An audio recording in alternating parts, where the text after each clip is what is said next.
slap. I ain't gonna lie, yo. I'm still not over my newest beat yet. I be trying not to listen to it till I like burn it up, but I don't know. I like everything about it, especially like the little vocal sample in there. So I have been burning this one up lately for the past like 2 3 days.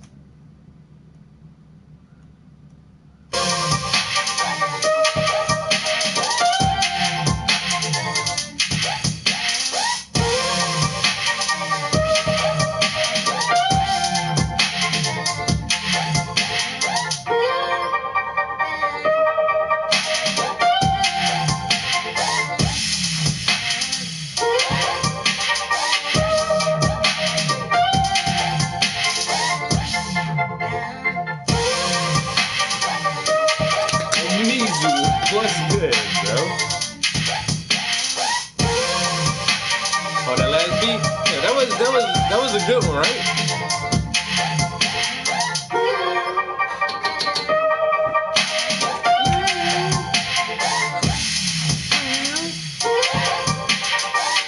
I need to make a new beat real quick.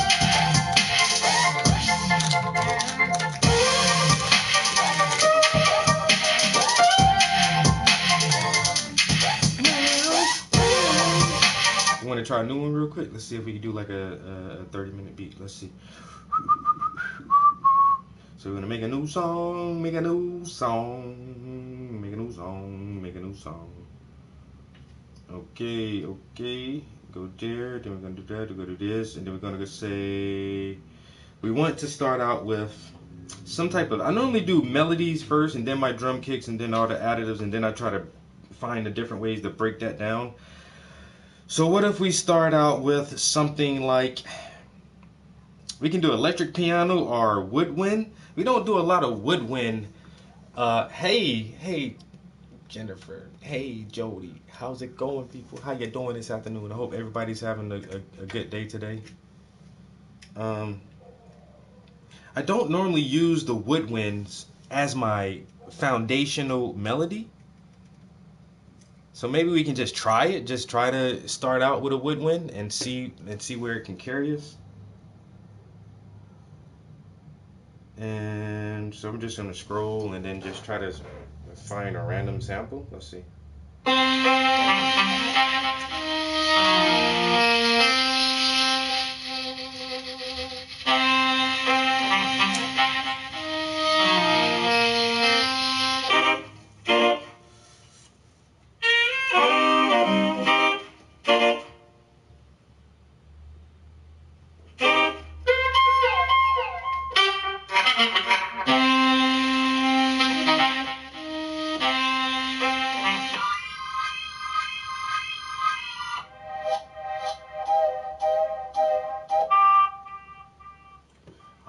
I don't think I'm gonna find my melody in this section. Honestly.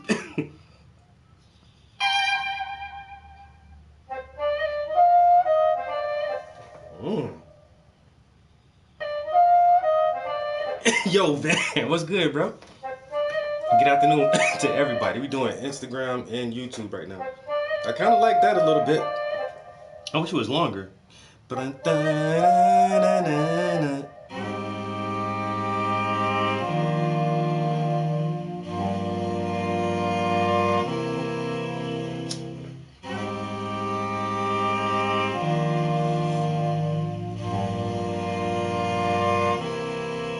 Yo. Oh, what is that? What's that right there? I like that. What if we start with that?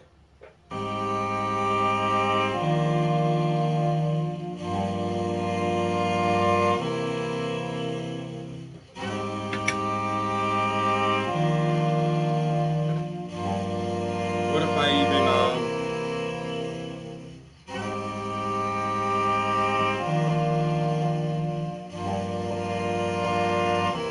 speed it up a little bit? Speed it up a little bit more.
Yo, beat map that tempo. Bro, I don't know what you be thinking I can do with this program, but everything you tell me to do, I can't do that shit on this program, bro. This is not a MPC and a keyboard. It's not a computer, bro. It's just an app. Yo, Puff be telling me to do this, do that, do that. I can't do all that shit, bro.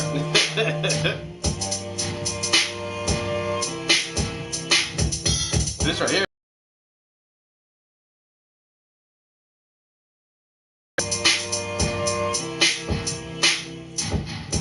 I want to turn the drums up a little bit, though.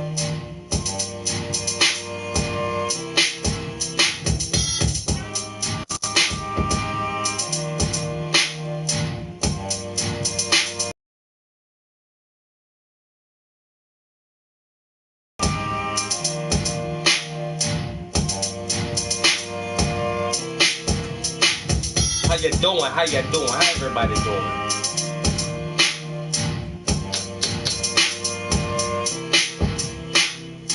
Alright, so we got that. So now, what can we add to that?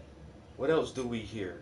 We got, like, a saxophone and a kick drum. I wish there was, like, a better set of bells. I like twinkly sounds, but, like, I haven't really found a lot of good, like, twinkly, like, bell type riffs.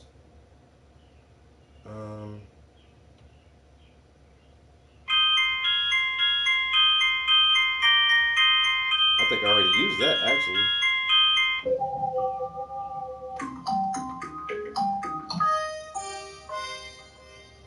See, some of these bells can actually be the foundational melody. Start a new podcast. Want to be the first guest? Yeah, bro. You got all your stuff. How your stuff need to be for the podcast? I'm on it, dog.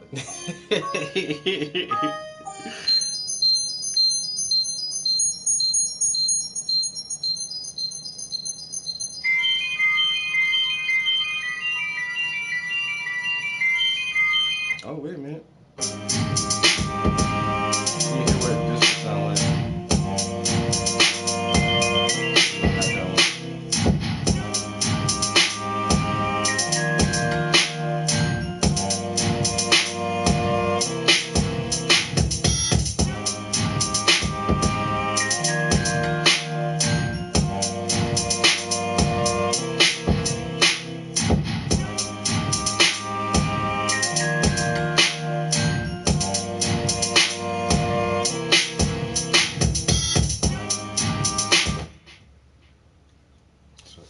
So what I want to do is I'm gonna duplicate this, go to all sections, I'm gonna come back. I want to actually delete this, delete that part. I'm gonna come here. I'm gonna split this.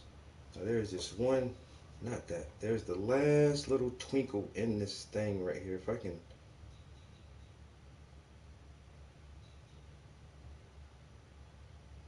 If I split that right there, and then split that right there, and then if I delete this part, well, no, not yet, not right there. What I want to do is copy this.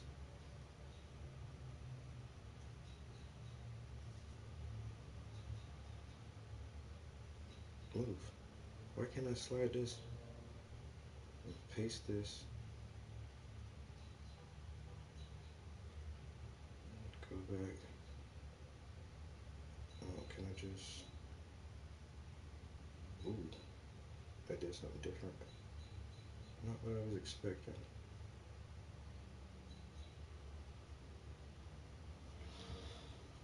Boozy, what up, bro? Yo, Instagram was good, man. Happy Friday. You know, the holiday of the week. Alright, I just screwed this whole thing up, but I'm gonna see. I just want to see how bad I screwed it up so I can try to fix it and make it right.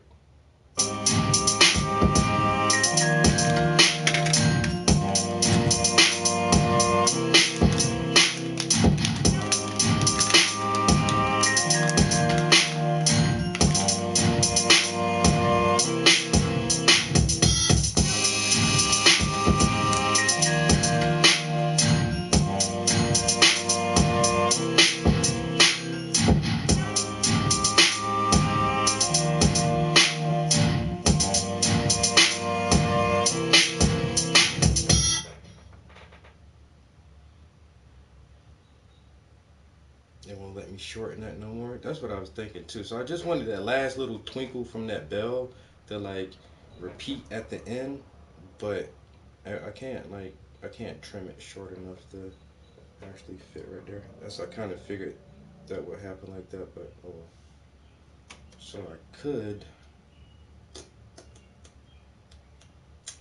I don't know another way to do that.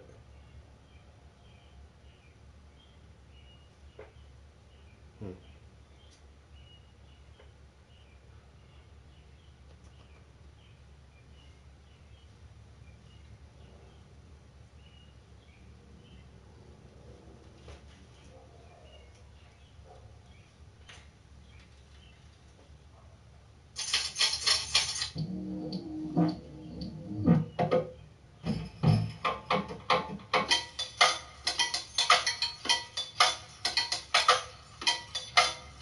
What if I do this instead?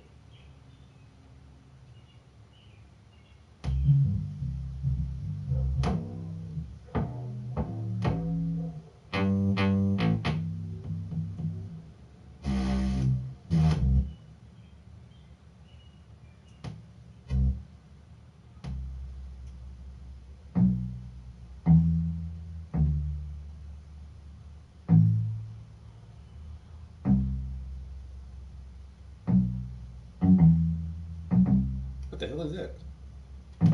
Why you had those at the drum drum? I didn't need that. I could probably clip that out though. Let's see.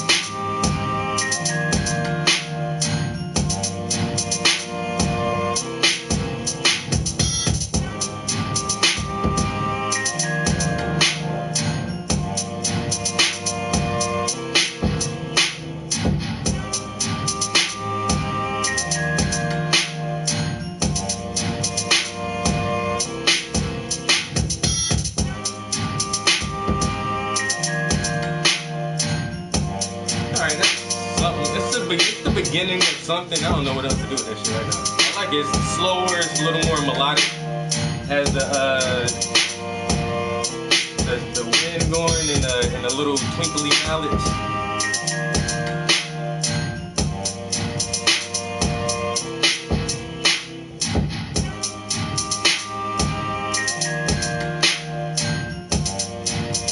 I'm gonna leave it right there for right now. I'll think about it. It's not bad. It is definitely the start of something. It's the beginning of something. Well, it's Friday. Friday.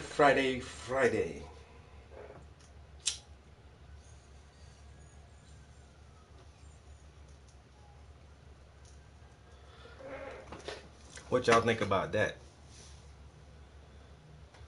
Anybody got plans for the weekend? Any plans for the weekend?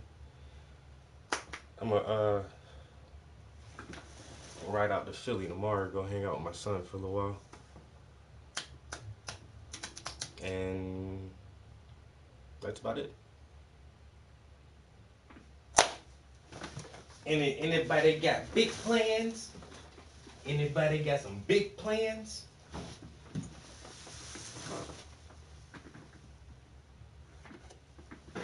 You say put that cig out. My cigarette still burning. A little bit. Miss Crafty, check this out right here.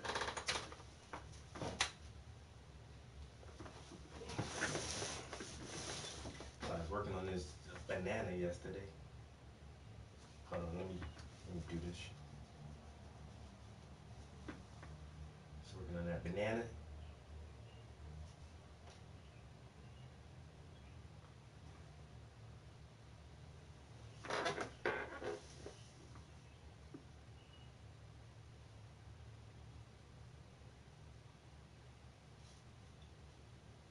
So we got that first banana peel almost finished. There's like one more little layer of details I can do to it.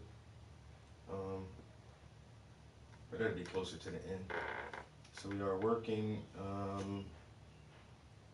We're gonna move to these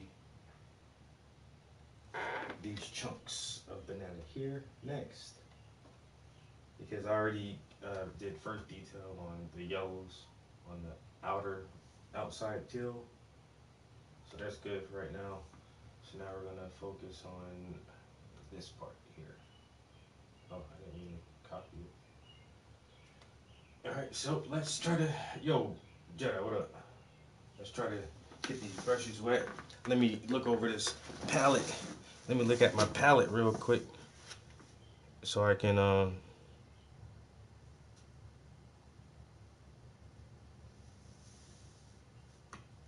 see if I need to add some paints.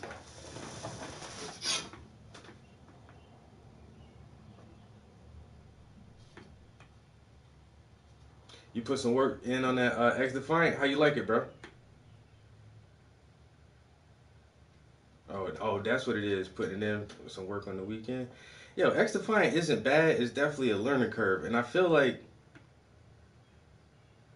I don't know, man. They got like a set aim speed in there. Like I said before, man, I looked through the options. There ain't no real way to change the speed of the aim, and it seemed like it moved kind of slow to me. That's the only thing, bro. And then plus, like the PC players in that motherfucker with the mouse and keypad, yo, them boys be moving way too fast, dog. Way too fast. Yo, what's good? Yeah, it's not a bad game. It's not a bad game. For free, man. Look, if it's free, let me try it. You just gonna give it to me? Oh, I ain't gonna turn that down, man. I'm at least try to play it if it's just free.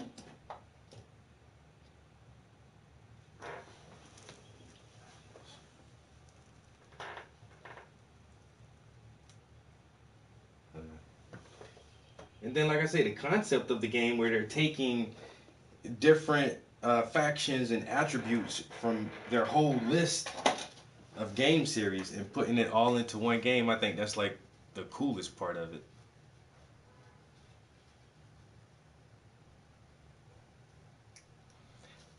It's free.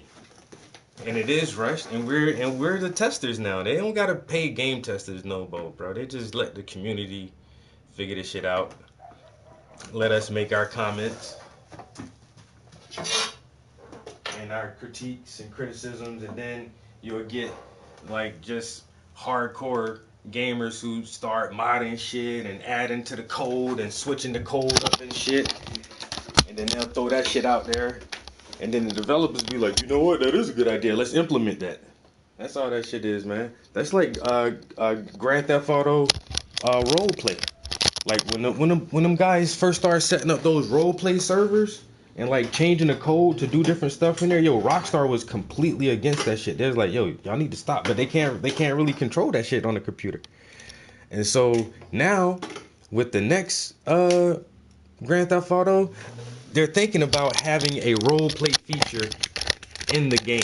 Since y'all want to do it so bad, there's like we'll just capitalize on it and implement it ourselves. Once again, that's how a lot of these game developers do now. They let the community decide what's good and what's bad and how to proceed forward to make these games better. And so, yeah, they have inside testers and stuff. Once again, they'll rush that game and put it out like as soon as it looks okay. They'll just be like, here you go. And then let us complain about it for a couple weeks, and then like, oh, well, we've been listening to the comments on Reddit, and apparently more players are interested in this aspect of the game, and they want these features in the game.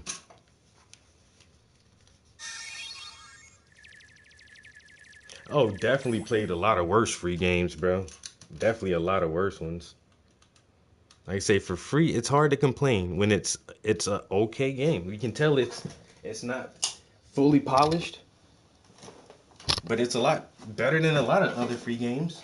But then there's some other free games that are way better than that, like Rogue, uh, Rogue something, Rogue League.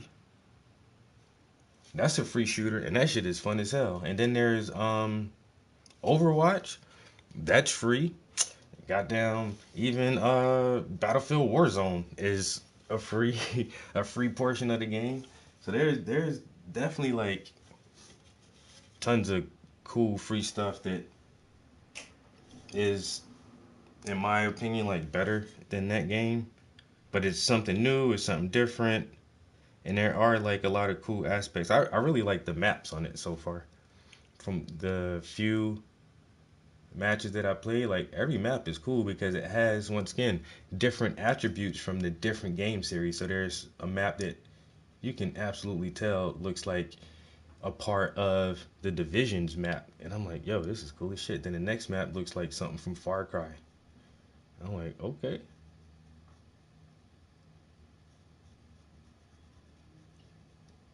So I can see how it has like appeal to it, especially if you are um, a big fan of Ubisoft games, which I am. That's why I know most of them. Ever since Splinter Cell, and I've played Rainbow Six all the way through, from the first one to Rainbow Six Vegas to the newest Rainbow Six. I played most of the Splinter Cell games. I had Division One and Two. I played so many Far Cry games. Um, so yeah, a really big fan of the studio itself. And once again, everybody is like, they know that microtransactions are where it's at now. They charge everybody for skins and power ups and stuff, and so that's how they really make their money. For the most part, they're just gonna charge you for like the cool stuff on there. We'll give you the game free, but if you want the game to look cool and play better and all this stuff, and you don't want to look like a noob, you're gonna have to spend like $40-$50. So they still gonna make money off the game. And once again, that's why they can just throw that shit out there, see what people say.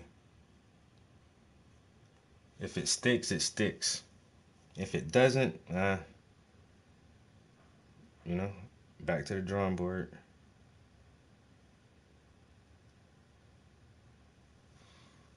It's not like a big AAA game where they're gonna lose a lot of money on it anyway. And nowadays, oh, you know what? I just thought about this, bro. We're gonna see more free games like this. You know why? With Unreal Engine, the new Unreal Engine 5 and all the AI technology, a lot of this stuff, and with the procedural generated material, bro. The studios are gonna be so small where literally, like, I mean, there are some really nice games right now that are made by one person did all the art, all the coding, all the music, all the voiceovers, all the script writing. And there are several games out there that are not bad games that like one person did by themselves. And the multitude of games where it's a very small crew, like anywhere from 3 to 6 people who develop like really cool games. And that was years ago. And so now with all this new technology, I think major studios will be able to have like smaller divisions to put out more free content with microtransactions embedded in the free content, because a lot of shit can be like click copy paste, procedural generate, AI do this, and then like in a fucking few weeks you can have like a functional game that works, that may need a little more development over time, but you know, as the game develops you can still make microtransactions on it.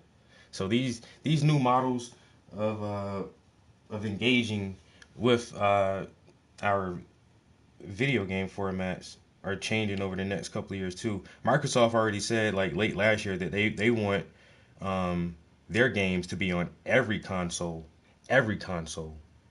which is crazy. Which is basically what Sega did. So Sega no longer makes consoles themselves, but they still make content. They still have licenses for other platforms. That's how we got that last Sonic 3D game on PlayStation.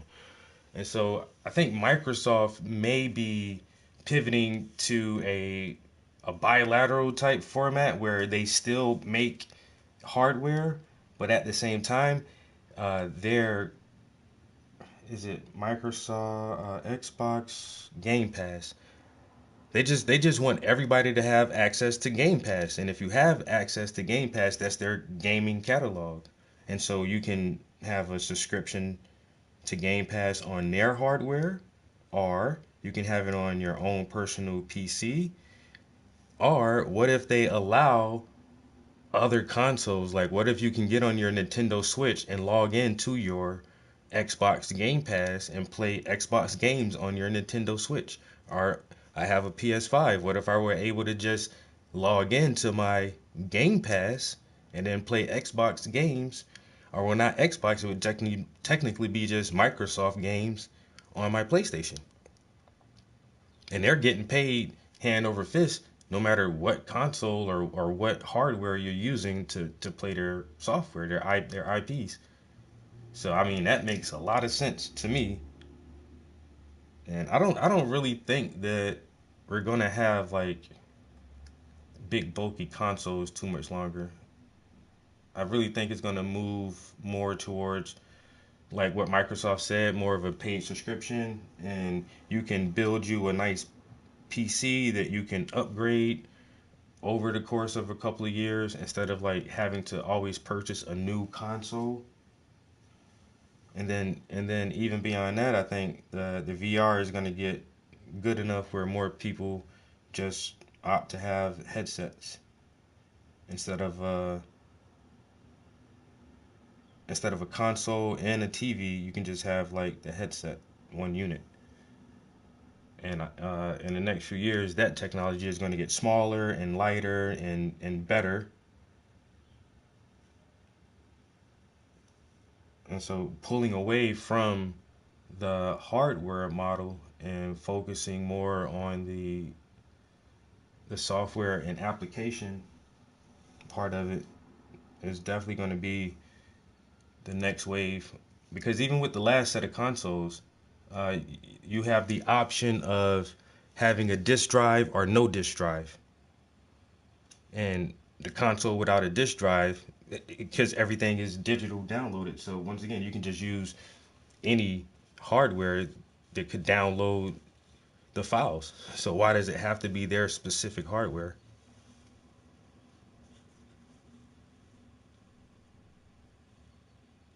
The price of a decent GPU is the price of a console. Yeah, I mean, but your graphics processor is like the main part though. So, uh, but once again, even though it may be comparable to the console itself, that is like the main thing. And normally, uh, GPUs for PCs are a lot stronger than what they put into the consoles. Everything for computers are like still slightly ahead of consoles. Like that's why a lot of gamers use rather game on PCs and use monitors instead of using television screen for the latency rate of the flicker rate of the pixels and all kind of shit. But it's just like, and then once again, the mouse and the keyboard just are more sensitive and responsive. And so I think PC players always have an edge.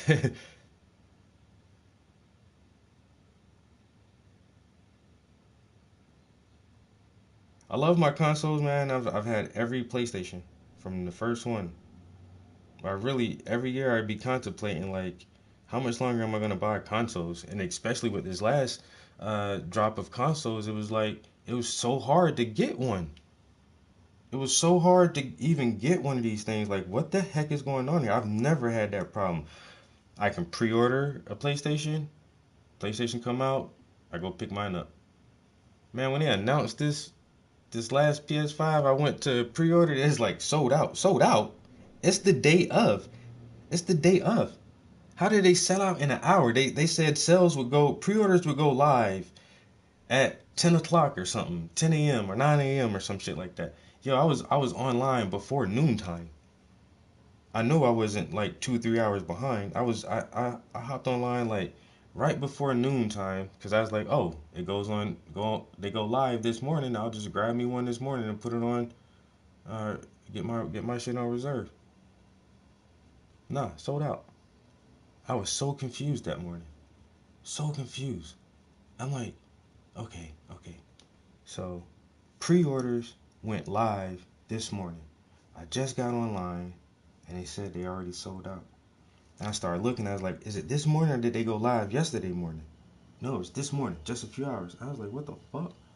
And then I went to the fucking GameStop and the dude was like, oh yeah, each GameStop only was able to get 2 consoles on reserve. I'm like, what? When the PS4 came out, I had 2 motherfucking consoles on reserve. When the PSVRs came out, I pre-ordered 2 of them shits. Now you telling me that the store itself can only get 2 pre-orders. How is that even possible?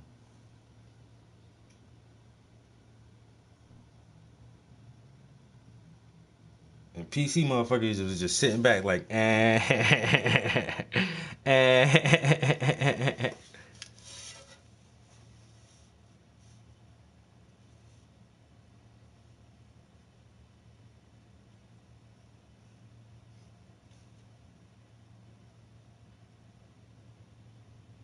And there are no games really for PlayStation or Xbox. Not right now, bro. That's why I've been playing Call of Duty so much. It's just like,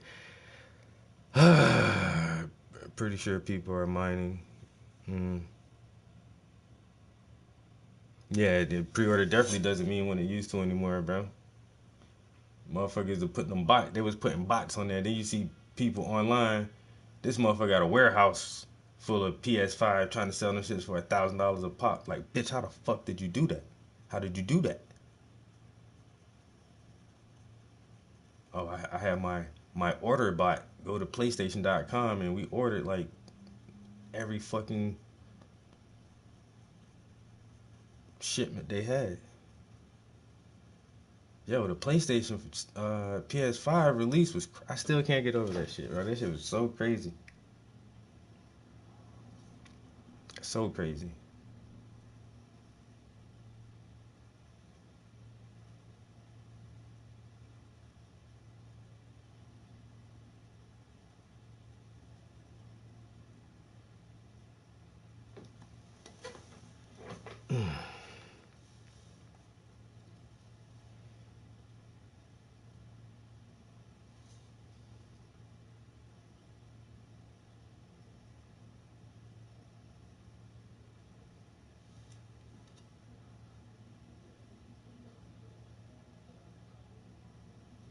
Yeah, how did that shit happen? How did they make that shit work, bro? To place orders using a fucking bot.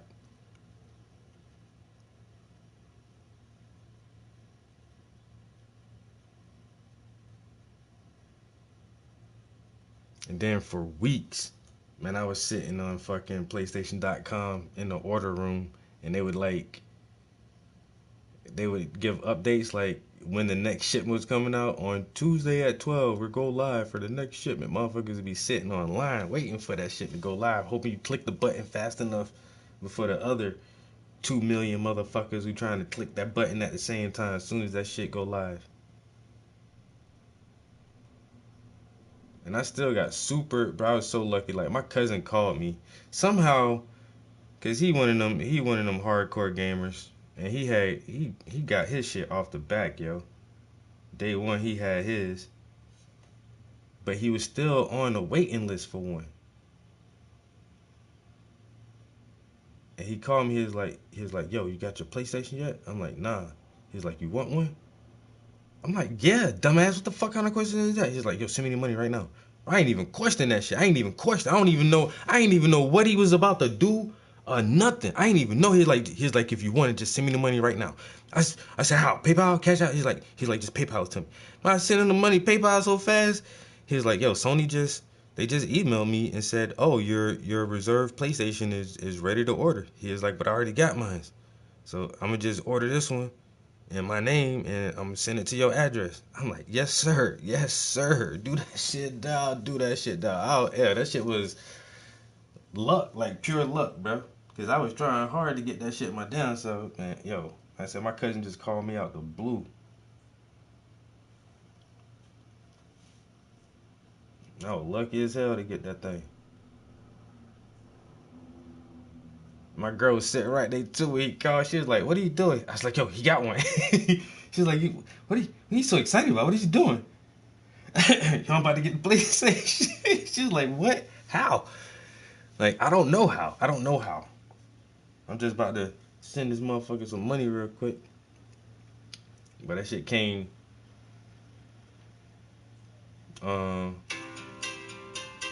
I gotta take this call. Damn. Yo. Hey, what's up, bro? Yo, what's good, man? Not much. I know you're going to Brandon reception in September. Yeah. Definitely gotta go to that. So whenever you do, make sure you help me to remember because I want to make sure I'll be there too. Okay. Yeah. Yeah. What's going on with you? Oh shit, I'm in the damn studio working on the paint right now, man. You it's a commission or Nah, money just off? yeah, just something for myself. Just painting to be painting, you know. Um, That's what's up, man. I remember you was trying to get to that place. yeah, yeah, I like it. I do. I paint about 2 hours every day after work. Is the first thing I do, man. Just come home immediately, take off my work clothes, and come sit in the studio for a couple hours. That's how I would like. All right, that's how I decompress, bro. I come up here and smoke. I might have a little sip of something real quick and just relax and chill. So the idea is flowing now, like you know, just when you just painting. Oh yeah. I'm already set for the rest of the year. I started a new series, and I'm adding to two other series that I already have going. So yeah, my year is already set. That's cool. Was you able to find an intern? No, man, bro, nobody. Everybody liked it and shared it, but nobody, not one person reached out. Not even one person reached out and said, "I might know somebody." I'm like, well, okay. I don't know nobody who drove that's under 30 years old. Yeah, you know. Everybody, if you probably are doing digital art or virtual art or something, everybody want to hit you up. Yeah. Like a lost art. Art is becoming a lost art. It really is, and that's why I feel like I gotta train somebody, bro. Like I feel like I gotta do that. I gotta find somebody to get this shit too. Shit. Make a baby. Yeah. I might get in. Man, my son not into it. I was like, dang. I was hoping he'd be the one, Make but a none. make another one and just make him do it from the beginning. Here you go. Just keep that motherfucker with a Like, crayon in his nigga, hand all the time. fuck that pacifier, nigga. You gonna make fresh. So, Fuck that rattle. yeah. Here's a palette, bro. Sit in front of this easel. Hey, fuck that damn baby hat. Here go one of them French. Yeah, man. Get you a beret. You know, fuck around with a beret. Here's your green beret. Yeah. Yeah, I'm right. Make them all. Hey man, I still want to get you to rehab that property this year, man. I'm with it. Wide the fuck open. I'm glad you ain't want me to do it right now. No. I'll be happy to. Man, we been wide open. I'm glad you ain't want me to do it right now. But I'll be happy to. Yes, sir. For sure. Yeah. I said I don't know. I wanna come down there before September because I'd like coming down there right around now, like my birthday and time, but I don't want to come down there now and then come back down there and I already been down there. Like man, that'd be a lot of trips this year. But definitely Yeah. I say, I don't know. I might try to come back down there before the summer over. That'd be dope. Yeah. At least get something started. Cause if not, if to the end of the year, we just have to wait till next year. Well, I don't know. Y'all don't get snow. I be thinking like like it's a period of time. Yeah. Nah, y'all winter Still gonna time. be summer, nigga.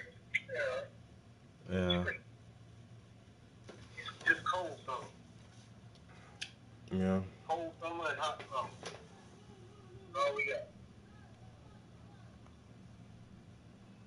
got. Wait, where you doing now? Me and Manning working now. I was sitting in my truck, and them boys unloading the trailer full of house shit. And I got guys over there, they doing a countertop, putting in a door, trying to get out of here in about an hour and a half. Mm-hmm. How many guys you got with you? Or I probably could have got away with having two today. But I got two of the guys, they just helpers. So there's a lot of furniture and shit to move, so I just got them doing all the moving, all the this and that. Yeah. And I got the guys that know a little something actually over there doing the work. Mm-hmm. Just to make sure we got as much done as possible. Facts. Get paid by the job, people. Yeah, the homeowner just sucked my dick right before we came to the duck. Oh, what? Boy, hey, nope. Damn. I ain't gonna speak down, but Yeah, man. I gotta delete my YouTube channel, nigga. My bad. Hey, that is my fault, bro. Cause I ain't even say shit in the beginning. oh shit, you streaming? Oh damn. I'm about to delete it now. Nah, I'm about to delete it now. I ain't mad about Travis and Spring Brandon. Ain't nobody here but the fellas anyway. You got the deal. Give me a disclaimer. Yo, I don't know why I ain't say that shit, bro. You know, no. The thing is, I'm streaming on YouTube and Instagram, but when you call, it cut off the Instagram stream, and so I'm like, oh, like so I'm thinking like I'm good. Then I was like, no, I'm not good. I forgot I'm still on YouTube. Like, wait a minute, I'm still streaming on other thing. Well, on the next episode of Desperate Housewives. Hey, I'm trying to get a discount, Mr. Workman. No, he ain't trying to. Don't even. Damn. Like, No, hey, that's just doing good business, man. That's just doing good business. ain't no damn to the store. What? Hey, man. But yeah, man. I ain't gonna hold you up. I'm doing your damn show and shit. But I got a great story for the nighttime stream. Yeah, yo, hit me back. I gotta hit that one. I wanna let you, bro. All right, bro. Love you, man. Love you too, man.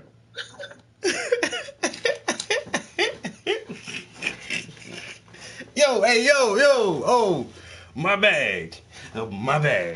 Because I didn't say shit. Damn.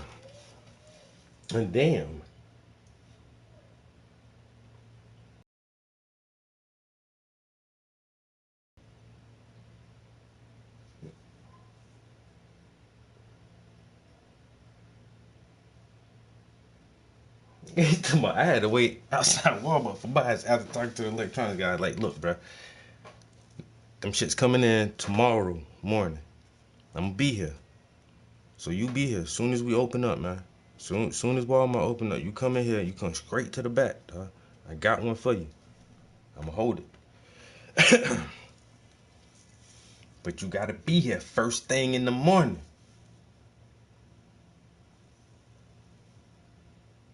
Shit, man, I stood outside Walmart, nigga. How long? A year later? It took me almost a year to get mine. That shit was out for like 9 months. almost a year, bro. It's like damn near a whole year went by before I even touched the motherfucker. No, I ain't lying, cause I did go to when I went down to see my cousin. Like I said, he already had his. So when I was chilling with them, I got to play that shit one time at his crib, and then it was like I said, cause he had his shit day one. I'm like, bro, how the fuck you do that shit? When the pre-orders went out, I was just online and I just got lucky and got one. Like, damn. So I played that shit once, and then it was like months and months and months before I even fucking ever touched that shit again.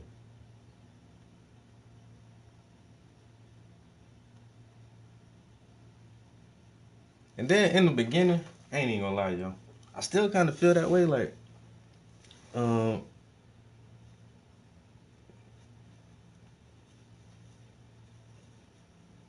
I mean, I ain't hear nothing. I don't know. I don't know if he said what we thought he said, or we heard something different. Cause I know what I heard, but I don't know if that's what he said. So if you heard what he said and you thought he said what you heard he said, then we might be in accordance with each other, man. Cause whatever it was that he might have said, I felt like I needed to inform him that I was live streaming because it sounded like something that was, you know, not inappropriate, but under certain conditions, may be inappropriate.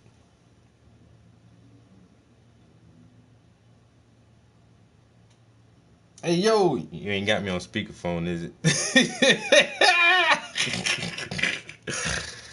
There's more than speakerphone, my guy. I gotta delete this episode. I gotta delete this episode of Painting with the Prince. Soon as we end this stream. Oh, boy.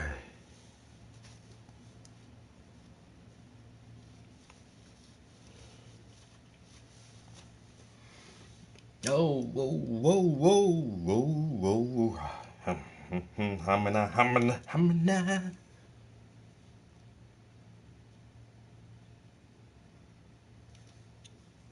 Hamana, hamana, hamana, hamana, hamana,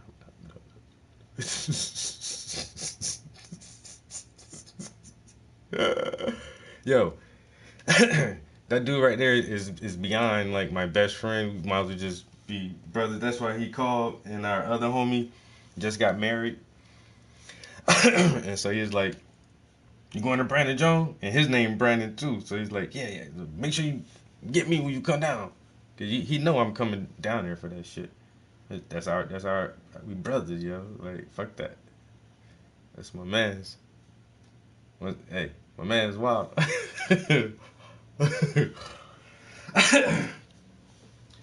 Always has been, always will be. That's motherfucking big. Oh, that nigga crazy, man.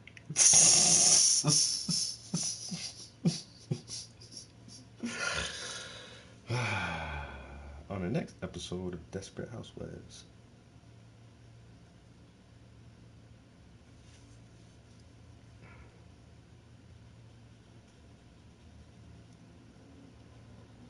Mm-mm.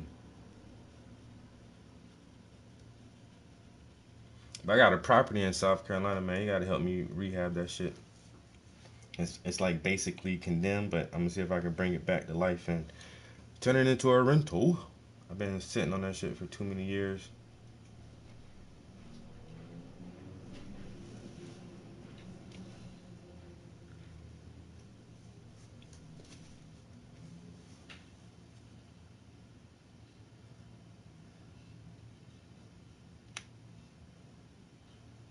I mean, they're there. The games are there. You just ain't want to play them. Huh?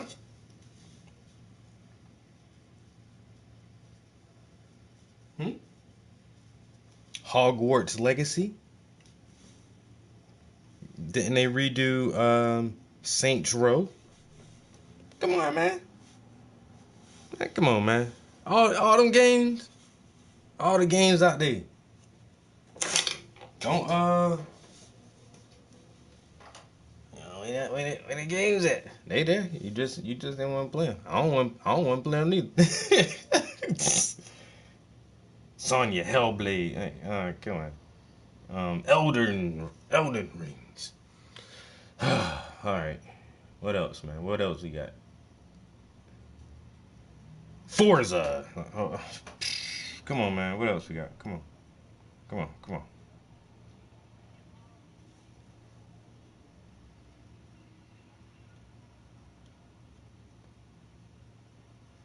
You know what we got? Resident Evil 2 remake. Resident Evil 3 remake. Resident Evil 6 remake. Hey, you know what we got? You know what we got? The Last of Us Part 2 remake.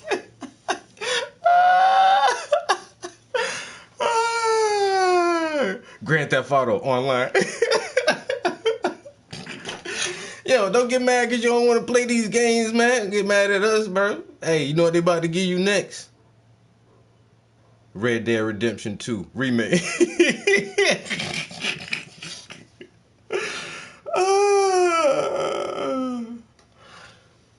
Oh, man. Where all the games at? Man, they out there. They out there. Go. Hogwarts, hey, that's what I'm saying. That was kind of that's why I threw that one out first. Hogwarts was kind of cool. Saints Row was, bro. I played the first hour of Saints Row. I wanted to cry a little bit, man, because Saints Row 2 and 3, bro, them shits hold such a special place in my heart. Especially the second one, because it's hard for games to outdo themselves sometimes. But I think Saints Row Part 2 is better than Part 1. I love that game, bro, so much, bro. That's still one of my favorite, like, open world mayhem games, yo. And then they was like, oh, we're rebooting it. We're, because it kind of fell off a little bit. I'm like, okay, here we go. Nah, you motherfuckers. Y'all just, I'm good on that. I'm so good on that shit. The remake station. Wait a minute. He said the remake station. Damn. You're not wrong. Oh, this shit, the remake station. Where the new game, the new IPs. Can you give us some new shit? All the new shit just be flopping. I don't know, man. So, Hello Games, the guys who made No Man's Sky. No Man's Sky was a big flop in the beginning because they just promised so much and, like, man. And I still have it. I might try to play it again because now, like, after 5 years, people are like, it's a good game. Yeah, man, 5 years later.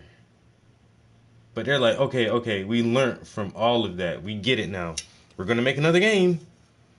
And it's going to be kind of similar to No Man's Sky. But instead of trying to create an entire universe, it's just one planet. But it's going to be like one fully fleshed out planet. Like the whole planet. And I'm like, that's still pretty ambitious. But you guys tried to make a whole universe to start with. So you can probably just do one planet and see what happens from there.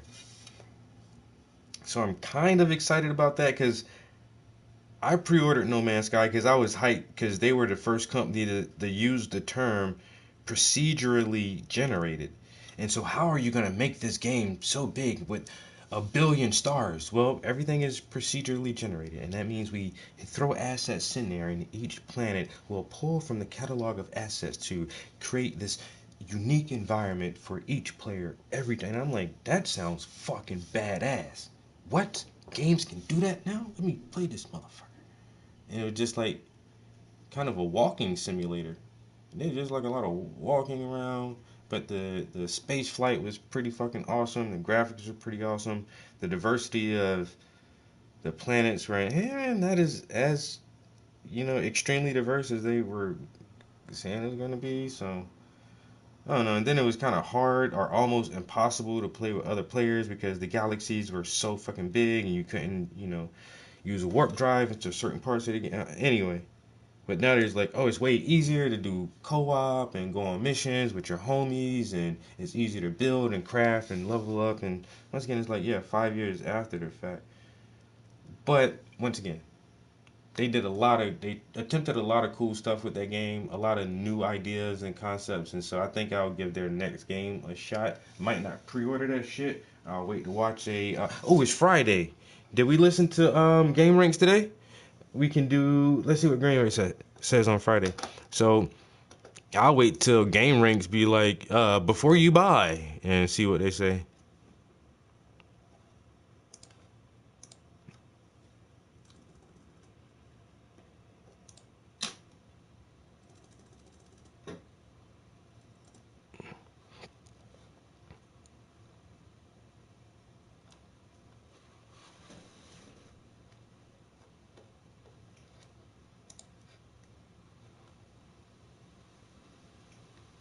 Why is this 2 days ago? 2 days ago, 6 days. Where is it's Friday, right? Where they don't have something from today?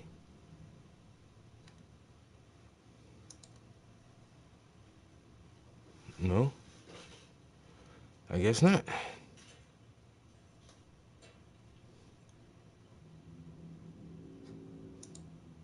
Hmm. Today is Friday, right? Yeah.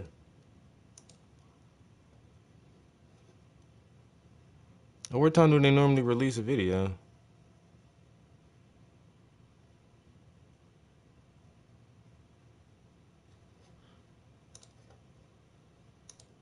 Lily Meter, an easy-to-miss little bar that fills up when you complete quests or find collectibles. Then, before heading off to the final mission, you make a pit stop on Eidos 9. I cannot overstate how easy this can be to miss. The final mission doesn't feel like an end at all, but if you go there without taking the time to fill out that secret meter, you're just locked out. No Eidos 9, no true final ending for you. Yeah, the whole thing is related to the true ending, too. But the level stands on its own. It's a pretty unique location as far as this game goes. A bunch of sunken skyscrapers, broken highways, a giant roller coaster in the far end of the place. It's surprisingly big, lots of rewards to find, including new costumes, so this place is as fully featured as any other major area of the game. There's a lot of fun, very large-scale fights here, including a tricky fight against two horse things.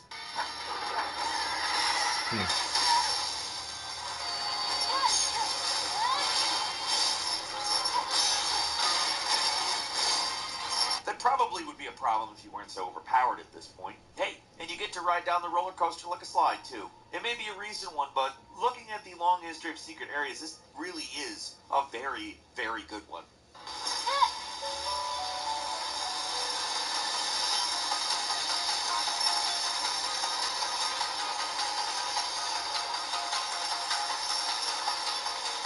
At number 9 is God of War Ragnarok's Crater. This is about the last game I'd expect to find a secret area in, especially something as large as the crater.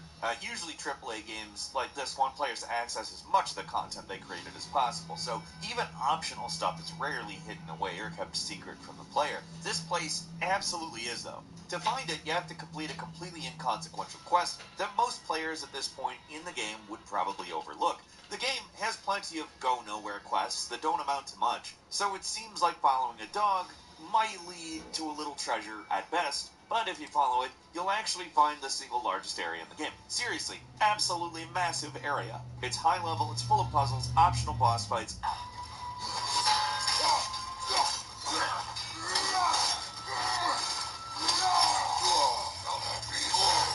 It may be my single favorite area in Ragnarok, but I do get why some people might find the existence of this place frustrating. If you're just playing the game normally, you're gonna miss it, and therefore you're gonna miss out on a ton of high-level resources you need to fully upgrade your equipment before the end of the game. The timing that you find this place is also, it totally messes up the pacing of the story. Just as things are building towards a climax, going to this place grinds everything to a halt where you spend 5 to 8 hours exploring. I get the complaints. They could have paced it out better or put it somewhere better or something, but I don't really care. It's a great area. Expansive, it's fun as hell, and it's pretty easy to overlook any of the flaws surrounding it, for me anyways.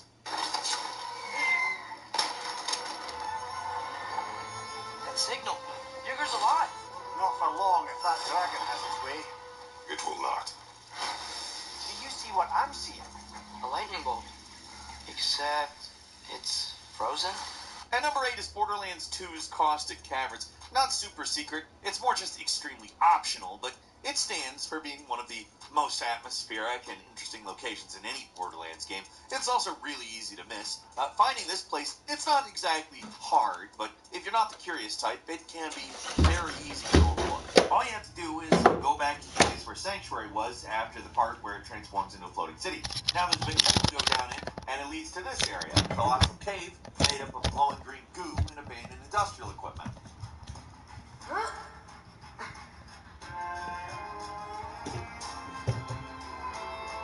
It's almost impossible to see what I'm doing right now. Wait a minute. It's about the size of a standard Borderlands 2 zone, so it's pretty big. And while there's nothing essential here, it's really a joy to explore. It's got a different vibe than pretty much any other zone in the game. It's definitely not essential or anything. It's not a place you have to go or you're missing out. But it's an entertaining, visually interesting zone that's definitely worth spending time in.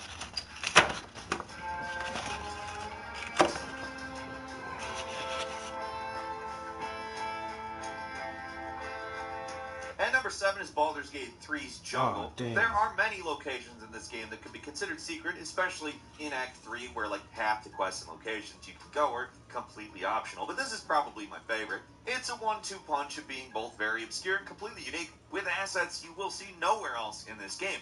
Also, it's hiding one of the best weapons that you can find anywhere.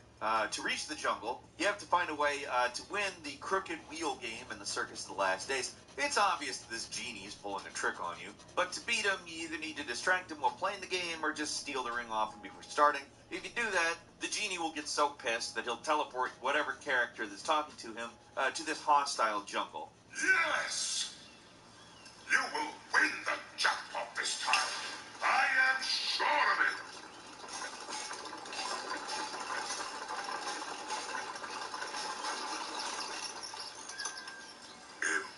Impossible. You thief! You cheated!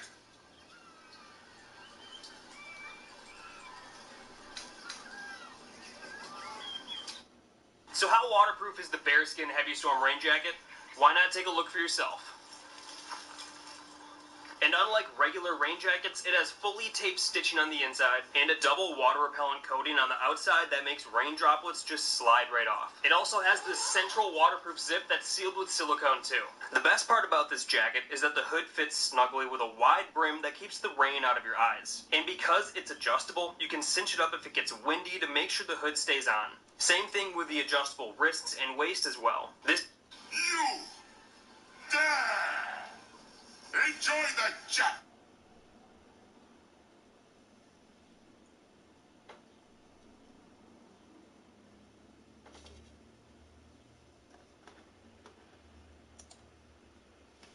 It's been a super busy week in the world of AI, and there's been quite a bit of drama. Now, I actually covered a lot of that drama in a video earlier this week called OpenAI is Seriously Concerning Me. So if you want my full breakdown and my opinions on a lot of the drama, make sure you check out that video. Now, I will cover a little bit of it in this video, but I'm not going to dive too deep into it because I already made a video about it. But let's go ahead and start here. This week, OpenAI formed a brand new board for safety and security. Now, if you remember a couple weeks ago, Ilya Sutskever left, Jan, the head of alignment, left, and there was a lot of talk about how Sam Altman and OpenAI weren't taking safety seriously. Well, after Jan left and the team that runs alignment over at OpenAI was disbanded, this new safety and security committee was created, and it consists of 4 of the current board members from OpenAI: Brett Taylor, Adam D'Angelo, Nicole Seligman, and Sam Altman, along with a handful of other team members over at OpenAI. So as of right now, Sam Altman, the guy in charge of the direction of OpenAI, as well as the #1 salesman for OpenAI, is also one of the guys in charge of safety and security now. And a lot of people have been questioning that decision. Also this week, there was a new episode of the TED AI podcast with Helen Toner, one of the board members that voted to boot Sam Altman out of OpenAI back in November of 2023. During this interview, we learned a little bit more behind the scenes of what happened in November and why the board made the decision to fire Sam. When ChatGPT came out, November 2022, the board was not informed in advance about that. We learned about ChatGPT on Twitter. Sam didn't inform the board that he owned the OpenAI startup fund, even though he constantly was claiming to be an independent board member with no financial interest in the company. On multiple occasions, he gave us inaccurate information about the small number of formal safety processes that the company did have in place. And so, there's more individual examples, and for any individual case, Sam could always come up with some kind of innocuous sounding explanation of why it wasn't a big deal or misinterpreted or whatever. But, the end effect was that after years of this kind of thing, all four of us who fired him came to the conclusion that we just couldn't believe things that Sam was telling us. After this interview came out, other people started speaking up more about Sam, including people claiming that Sam was actually fired from Y Combinator due to similar reasons that Helen was talking about in this interview. However, Paul Graham, one of the co-founders of Y Combinator, said this on Twitter. People have been claiming YC fired Sam Altman. That's not true. Here's what actually happened. For several years, he was running both YC and OpenAI. When OpenAI announced that it was going to have a for-profit subsidiary and that Sam was going to be the CEO, we told him that if he was going to work full-time on OpenAI, we should find someone else to run YC. And he agreed. If he had said that he was going to find someone else to be CEO of OpenAI so that he could focus 100% on YC, we would have been fine with that too.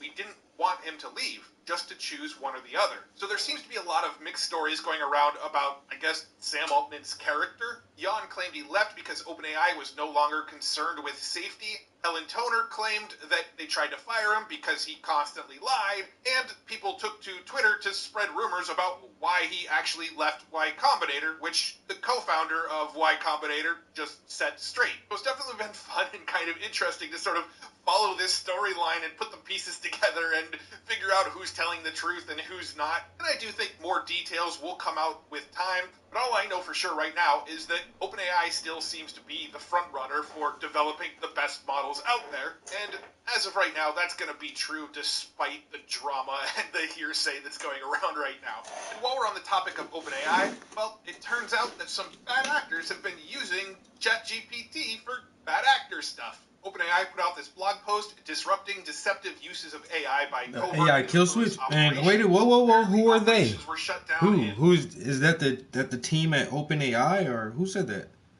Is that some government thing, or?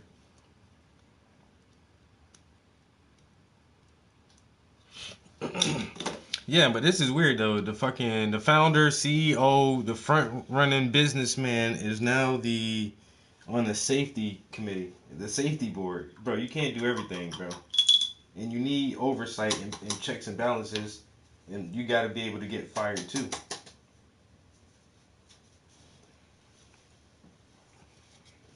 Fire who? Me? Nah, nigga, y'all can't fire me. I'm back, bitches. Better than ever. Everybody who wanted me out, all y'all going to the gulag. Get them out of here.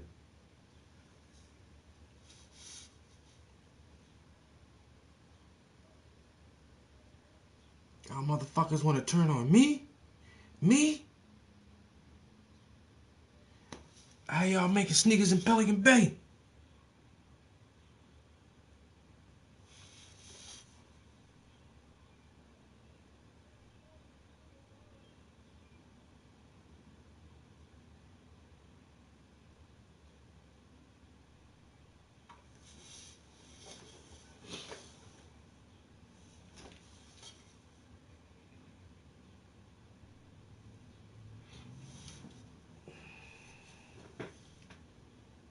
Have you ever done a painting on GTA 5 with the 3 characters? No. I don't copy anybody's work anymore. I just try to always paint my own stuff now.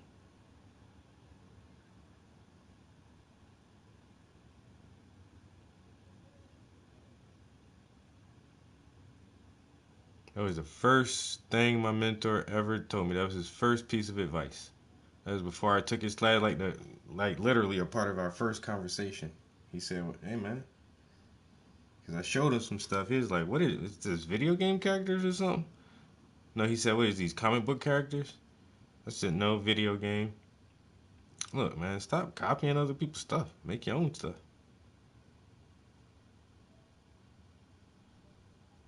I don't know why people think that's so cool all the time for somebody to copy some other stuff.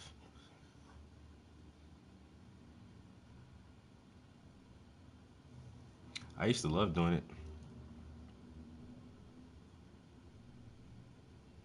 Especially like X-Men were my favorite things. I used to draw X-Men all the time.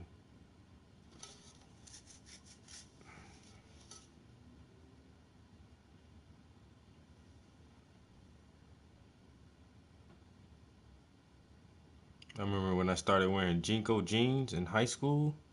Like they had these little comic books that came with some of them called Flamehead comics. And so I used to try to come up with my own characters for the Flameheads. And then one of my other classmates, we started doing like a little comic book together. That was my first time trying to make, like my own characters. But I don't know. Coming up, character creation is hard.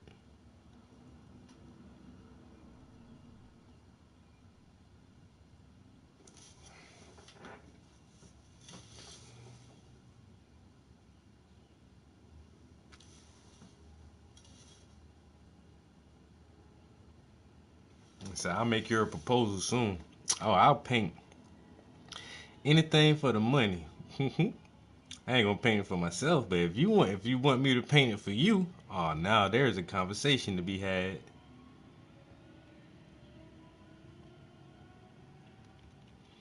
Now there's a conversation to be had. Cause goddamn,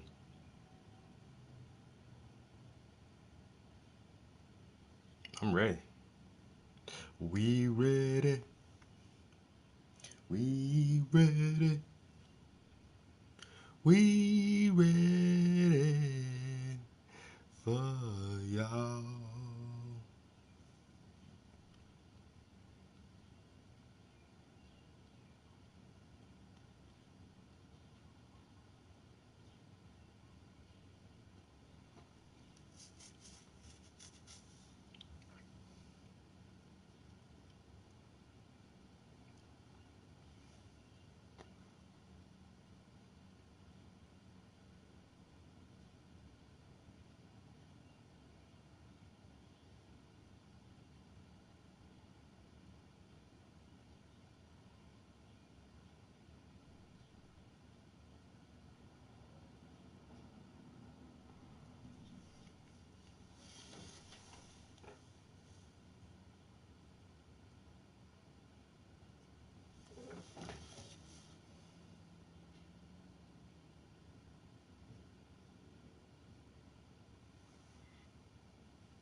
This banana looks weird on the inside.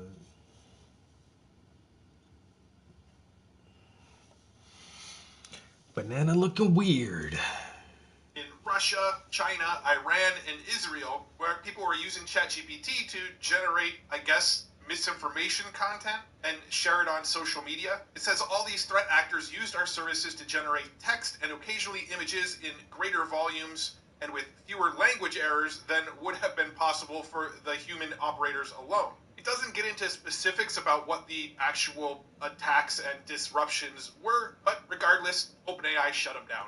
Also in OpenAI news, they've been starting to partner with more and more media companies. Recently, we got word that they partnered with News Corp, and this week we learned they also partnered with Vox Media and The Atlantic. Now, my guess is that a lot of content from these platforms was probably already trained into these models, and as more sort of traditional media companies are suing OpenAI, OpenAI is trying to get ahead of it and partner with some of the companies that have content that's trained into the models. But this also opens up the opportunity for new content from these platforms to be trained into the models, as well as to get more real-time content served into ChatGPT. It also appears that the media companies will get access to OpenAI's technology to develop products to better serve its audience and advertisers. But those aren't the only partnerships that OpenAI is involved with. In fact, word on the street is that OpenAI just cemented a huge deal with Apple. Now, this article from The Information says it isn't clear how Apple plans to use OpenAI's technology, but the iPhone maker hasn't developed its own large language models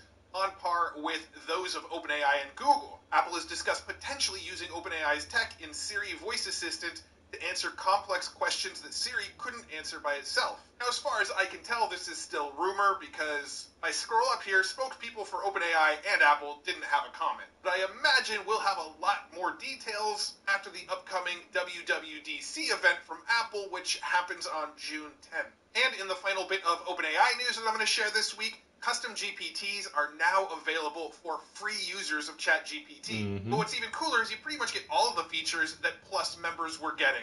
Things like data analytics, vision, and memory are also now available in the free version of ChatGPT. So as far as I can tell, for the most part, if you're on the free version of ChatGPT, you're getting the same things that ChatGPT Plus members were getting. You just can't use it as much. You can't give it as many prompts. Plus users get to use it a little bit more. That's pretty much the main difference now. All right, let's talk about Google for a second. Last week, all those reports came out about AI overviews where Google was giving responses that didn't make sense, like how many rocks people should eat, and how long ago the year 1919 was, and Google claimed it was only 20 years ago. Well, Google made a response to that, explaining what was going on. They claimed they did robust red teaming, and they did a lot of evaluations with samples of typical user queries and tests on a proportion of search traffic. But then they go on to say, but there's nothing quite like having millions of people using the feature with many novel searches. Separately, there have been a large number of faked screenshots shared widely. Some were obvious and silly, while others have implied that we returned dangerous results for topics like leaving dogs in cars, smoking while pregnant, and depression. Those AI overviews never appeared, but they do go on to say, but some odd, inaccurate, or unhelpful AI overviews certainly did show up. One area we identified was our ability to interpret nonsensical queries and satirical content. Let's take a look at the example, how many rocks should I eat? Prior to these screenshots going viral, practically no one asked Google that question. There isn't much web content that seriously contemplates that question. That's what they call a data void or information gap. However, there is some satirical content on this topic. So when someone put that question into search, an AI overview appeared that faithfully linked to one of the only websites that tackled the question, one of the satirical websites. They also saw responses that featured sarcastic or trolly content from discussion forums, but in some cases has less than helpful advice like using glue to get cheese to stick to pizza. So pretty much they're saying that a lot of the screenshots that were circulating, probably even some that I shared in my video last week, were likely faked screenshots, but the ones that weren't faked screenshots were content where there was a data void, so it ended up pulling content from satirical websites, or it ended up pulling content from platforms like Reddit or X that might have had, trolly or funny comments on it. But they go on to say that they built better mechanisms to try to solve some of these problems, and the AI overviews is going to get better. You ever find yourself having to walk people through the same thing over and over again to different people? I know with my growing online business, I definitely do, and that's why I partnered with Guide on this video. Guide is an AI-powered tool where you just go through and do the steps of the thing you want to show people, and it will actually create a step-by-step tutorial in the process. Simply install the free Chrome extension, make sure you got it pinned up in your top bar so you can actually see it, and now let's say I want to show a team member how to add a new piece of news to the Future Tools website. I simply click on the Guide button, click Capture, select the type of content we're creating, and give it a name, and finally we click Go. Now I simply just go through the steps. I come over here, click on this button, on news, click on new news up here, type the name of the news article, enter the URL, the source, and the date, and then click Save as Draft, and then I will come through and review the drafts. I've walked through the step-by-step process. Now I can click the Guide button again to end my recording, and we can watch as the AI actually creates a full tutorial for me. We've actually got a video here now, and as it walks through the video, you can see it shows off each step that needs to happen. Oh yeah, I can roll it. Click new news. Most people don't request it that way, but article, click here, and as you can see, yeah, if you want to stretch it back yourself and frame, stretch it and frame it, I can roll it for you. It'd be a lot cheaper to ship that way. With anybody on my team, and they'll now know how and to a lot add safer too, because it has less chance of getting punctured. punctured. Tutorial wherever I want, or embed it wherever I need to give team members access to this education.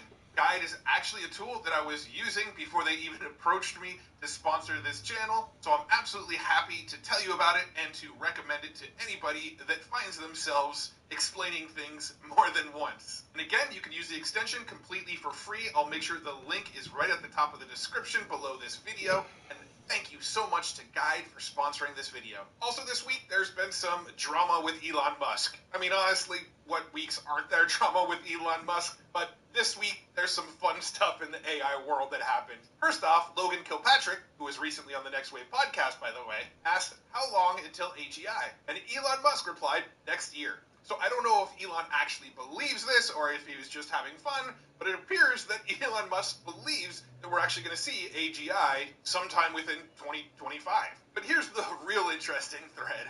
Elon Musk went to X to post, join XAI if you believe in our mission of understanding the universe, which requires maximally rigorous pursuit of truth without regard to popularity or political correctness. Then Jan LeCun, the chief of AI over at Meta, said, join XAI if you can stand a boss who claims that what you are working on will be solved next year, claims that what you are working on will kill everyone and must be stopped or paused, claims to want a maximally rigorous pursuit of the truth, but spews crazy-ass conspiracy theories on his own social platform. Somebody jumped into the comments and said, hey Jan, why don't you start your own AI company? Jan responded, I'm a scientist, not a business or product person. And then, of course, Elon jumped in and really started stirring the pot.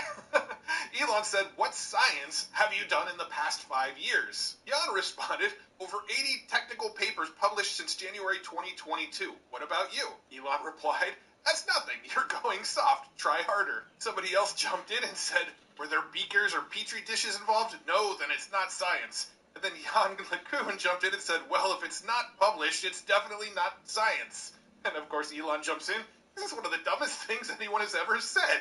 Then Jan goes on to clarify that to qualify as science, a piece of research must be correct and reproducible. To be correct and reproducible, it must be described in sufficient details in publication, etc., etc. At the end of the day, both of these guys look pretty childish, honestly. I have a lot of respect for both of these people. I think both of them have really contributed to where we're at in the tech and AI world today. But for Elon to call out Jan and say, what science have you done, when he basically invented the convolutional neural network and won the Turing Award? But then for Jan to say that if it's not published, it's not science, I mean, both of them aren't looking great in this scenario. But this is one of those, let's just sit back, eat popcorn, and enjoy the show, because it's been pretty entertaining, to say the least. Since we're talking about Elon, let's talk about XAI.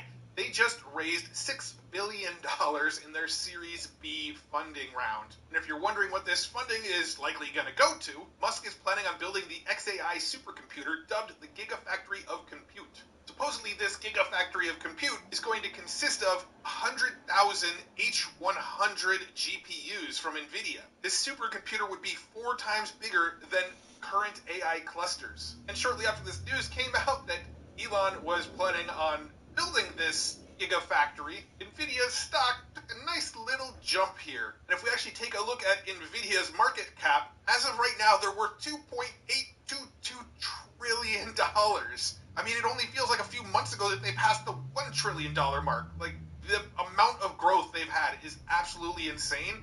And if you look here, they're not too far off from overtaking Apple. Quite honestly, they're not too far off from overtaking Microsoft. At the pace they're going, I would not be surprised if NVIDIA ends up being the #1 largest company on the planet soon.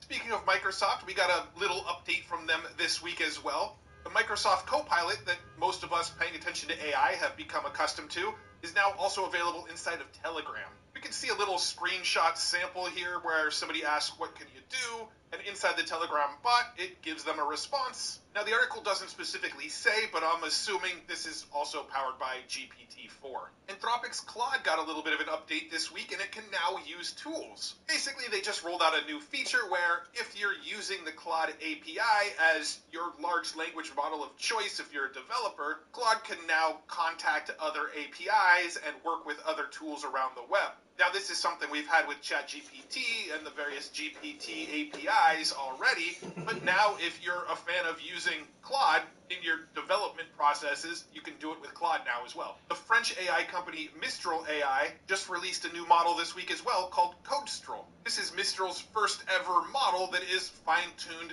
for coders. Perplexity AI also rolled out a new feature this week called Pages, which essentially allows you to make like AI-generated almost Wikipedia pages.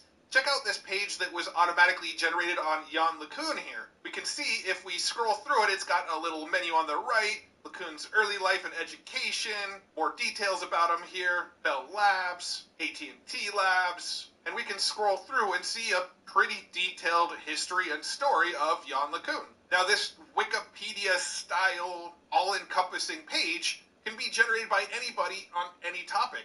If you go to perplexity.ai, click on the little library link on the left, and click this button to create a page, it asks you what's your page about. Let's go ahead and create one.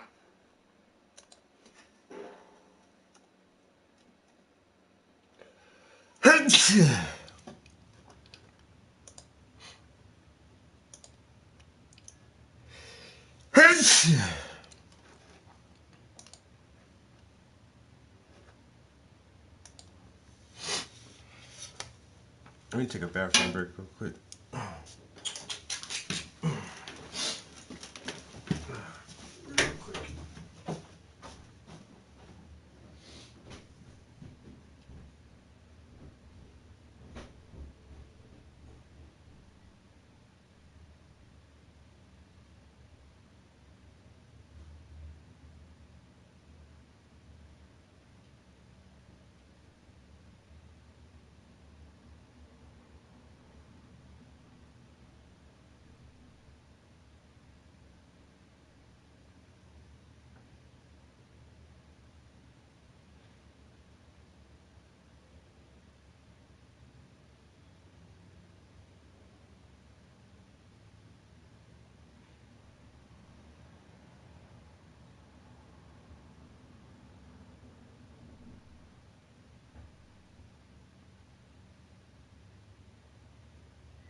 really want to see what he said about making these pages. Hold on.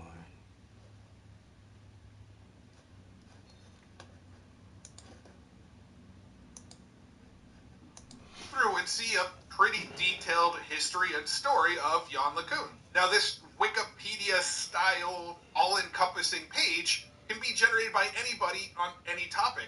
If you go to perplexity.ai, click on the little library link on the left, and click this button to create a page.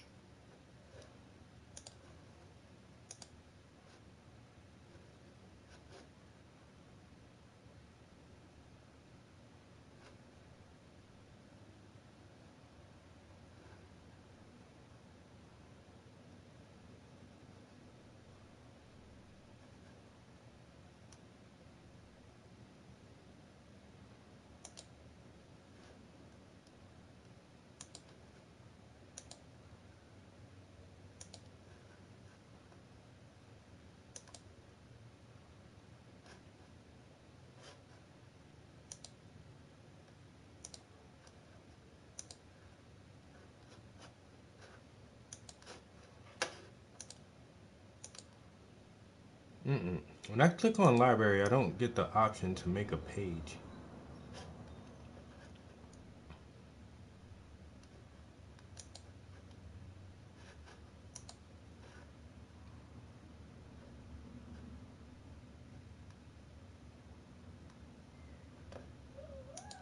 No. Wait a minute, how did he... It asks you what that was automatically generated on No, Jan I don't see LeCun. that option on the... I guess it's the free... If we scroll through it, it's got a little menu Well, on he the didn't say it was paid to do LeCun's that. early life and education, more details about him here, Bell Labs, AT&T Labs, and we can scroll through and see a pretty detailed history and story of Jan LeCun. Now, this Wikipedia-style, all-encompassing page can be generated by anybody on any topic. If you go to perplexity.ai, click on the little library link on the left, and click this button to create a page, it asks you what's your page about. Let's go ahead and create one. Let's call it... I guess I don't have access to that feature because... No.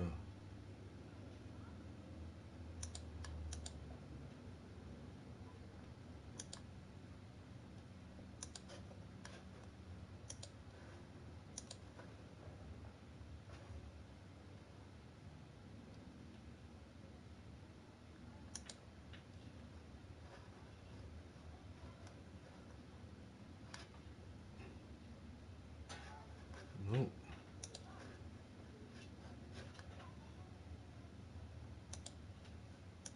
Nope.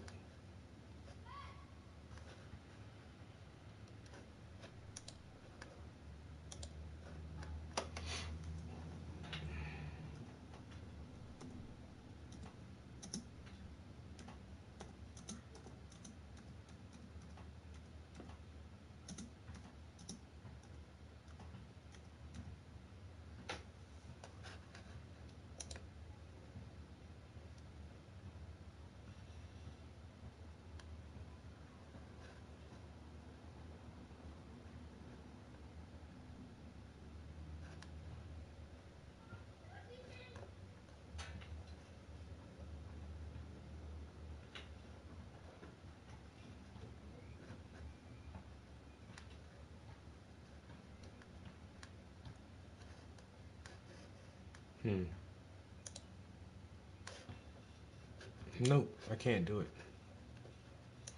Oh well. YouTube growth strategies. Hit the little blue button here, and we can see as it generates a brand new page with information and sources for that information, similar to what you might expect from a Wikipedia style site. And here's the page it just generated. Leveraging YouTube Shorts for rapid growth, creating effective video playlists, utilizing YouTube Analytics for content optimization. And then we can ask it to add even more sections, like monetizing YouTube Shorts or collaborating with influencers. Let's go ahead and add that. And within a few seconds, I just added a new section to my page here with 5 different sources. I can now publish this page and share it with anybody I want, just like that Jan LeCun page I just showed you. If you're a fan of using Canva to create art, which is a tool that I find myself using quite often, Canva just had an event last week called Canva Create, where they unloaded a ton of AI announcements. I found this X thread, which breaks down 19 of them, and I'll share it in the description below. But some of the standouts include this magic grab feature, where you can select an object within an image and drag and move it around. An enhanced voice feature, similar to Adobe's audio enhancement features, and a new text-to-graphics feature, which looks pretty impressive. This week, Google DeepMind also put out some new video clips showing off their new Veo model, including this time-lapse of the northern lights dancing across the Arctic sky, stars twinkling, snow-covered landscape. And that looks pretty impressive to me. There's some other examples of waterfall, which doesn't look quite as realistic. A fast-track shot down a suburban residential street looks pretty good to me. A screen close-up with a shallow depth of field of a puddle in a street. Aerial shot of a lighthouse stands tall on a rocky cliff. If you just scrolled past this on X or something, you would assume this was a real drone shot. Pretty hard to tell that's AI. It's pretty well done. And while we're on the topic of AI video, George Lucas was recently asked about his thoughts on AI video. Here's what he had to say. We've been using it for 25 years, and it's not AI, but we use all the digital technology because we helped pioneer a lot of that, especially at ILM, because for a while they were the only place that was doing digital. The thing of it is that it's inevitable. I mean, it's like saying, I don't believe these cars are going to work. Let's just stick with the horses. Let's just stick with the horses. Yeah, you can say that, but that isn't the way the world works. So when everybody out there is talking about how everybody in the film industry is scared of AI and trying to avoid it, that's not necessarily true. There are people in the film industry that are really excited and actually wanting to use AI. And as George Lucas says here, it's kind of inevitable. If you're into having fun with AI music like I am, Suno is rolling out a new feature where you can import any sort of sound you want and turn it into music. Check this out.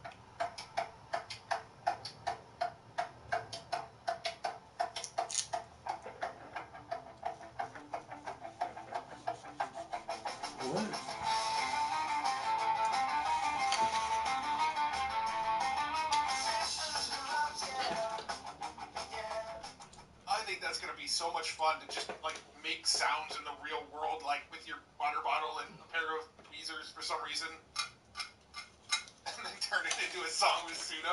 I'm looking forward to that. That's going to be fun to play with. In the world of AI research, this week we learned about InstaDrag, lightning fast and accurate drag-based image editing emerging from videos.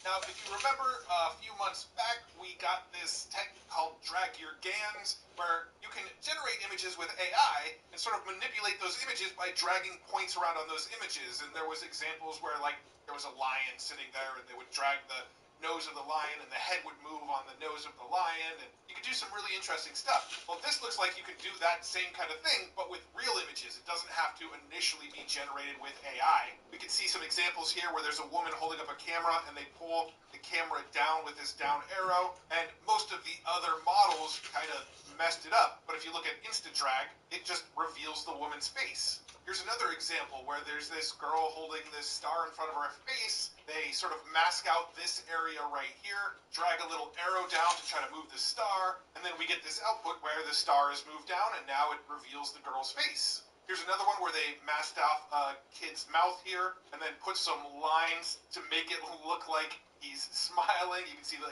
arrows trying to pull his lips apart there a little bit, and the final result looks more like a child smiling. And there's all sorts of examples on this page. This demo video is 8 minutes and 14 seconds long. I will definitely link it up below, but there's some pretty cool examples of what you can do with this. That'll be really fun to upload our own images into this and sort of manipulate the images that we took in the real world. How you doing? Another exciting toy that I can't wait to get my hands on. Another piece of research that was shown off this week was Sign LLM, which is sign language production large language models. And it's pretty much what it sounds like. You enter text, and it will actually generate an animation of somebody doing the sign language for that text. Once again, I'll make sure the research paper is linked up in the description below, so if you want to dive deeper and see more of these examples of people inputting text and getting an Wait, won't pull you up?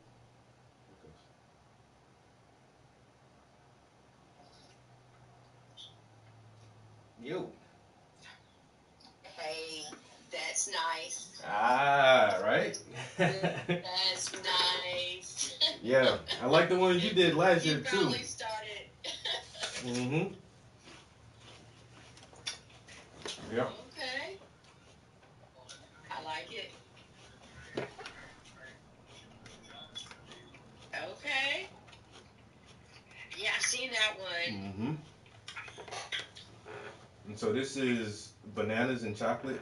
And the next one, I think I'm gonna do like either some kind of flowers or like bubbles in a bubble bath. Okay. Do some paint. Girl. Girl, I ain't giving you credit for that. Yo. Why didn't I think of that? I didn't think of that. Some brushes and some paints. Oh, damn. Yes. Damn. Yep. The fucking obvious.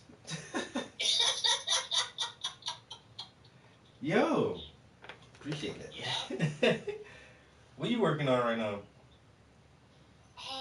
Actually, I'm trying to finish up these pieces.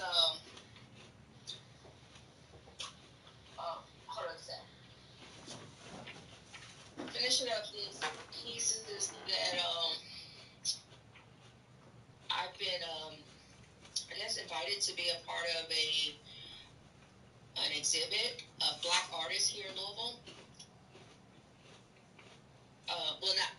In Kentucky.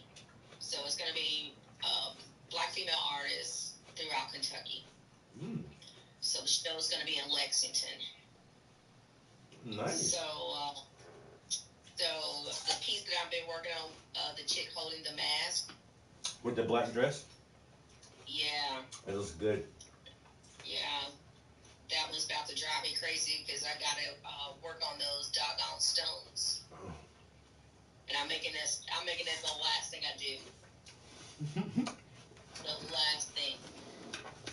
Yeah. But it pissed me off working on it because I love doing hair, but the chick has a wig on, and it's hard to mimic that wig. Freaking wig. Yeah. Mm-hmm. It's hard. So I'm just like, whatever. Yeah, that's what I gotta say. It's just a reference. Yes. That's all it is. It's just a reference. No. Hey, they love them wigs though. I know, right? They be loving the hell out of them damn wigs, bro. I was like, come on, come on. But it's so I snagged the photo of the chick in the picture. She's a local doctor here. Mm-hmm. But I was just like, you know what? That mask is perfect for my theme. So I had a cousin die by suicide. Oh damn. Back in 2020. So I'm dedicating these paintings to my cousin. That's what's up. So it's all about us Black women and the things that we allow ourselves to be dragged into because we're so strong. So strong. We so strong, but we're not. Yeah. So hopefully I'm gonna get this one done. I gotta turn everything over to the cathedral. So it's a church in Lexington that's doing the show. Mm-hmm. And when is it? So I got like 4 weeks. Okay. Pull this off. And yesterday I attempted, oh gosh, I don't even know what I was thinking about. Travis, I started painting with that daggone freaking palette knife. Just trying to put some texture on my bricks. Mm-hmm. Just to switch it up.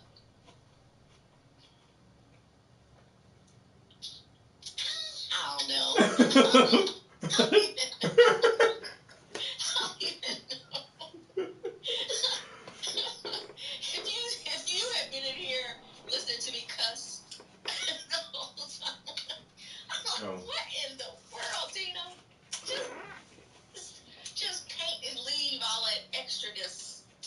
than somebody else. It, But I wanted some texture.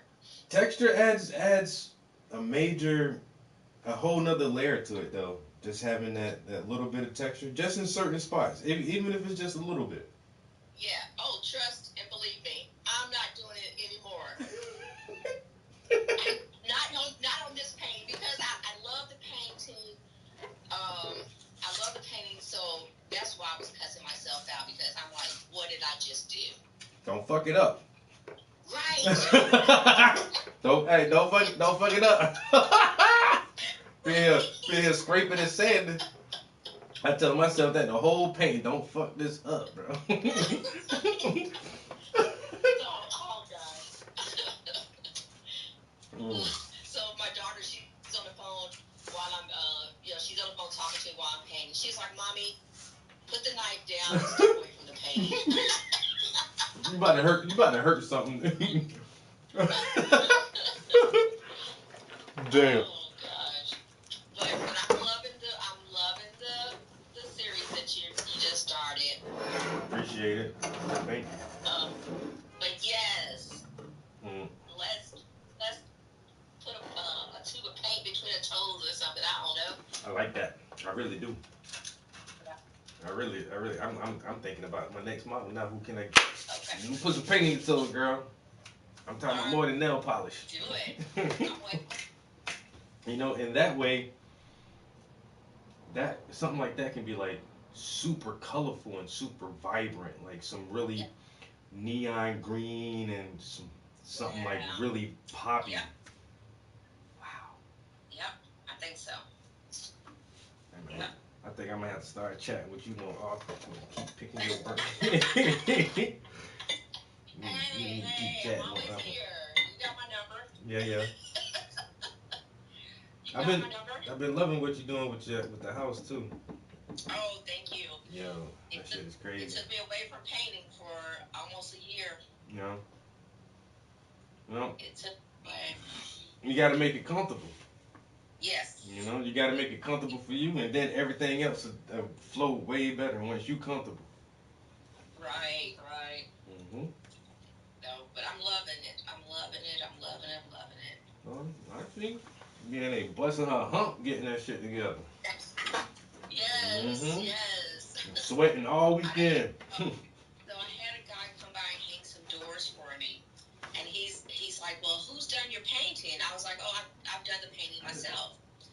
So like a week or two later, he sends me a text message that says, "Oh, I have someone that's interested in having some painting done." So I'm like, okay, new commission. Okay, I've been slacking. Guess what? They want you to paint their bathroom. He trying to subcontract me out to paint somebody's house. I'm like, dude. I said I have been painting my home. Yeah. I don't paint people's homes. No. I was, what the heck? I did that shit for myself, bro. They gonna pay you. No. You did some extra money for you. No. I work for the federal government. I'm good. Yeah. Okay. You better go get that painting done, sir. You try to get somebody to do your job for you. Go paint that, sir. Like, okay. I thought he was about to talk about a commission piece. Damn. He's trying to subcontract me out. I said, ain't that?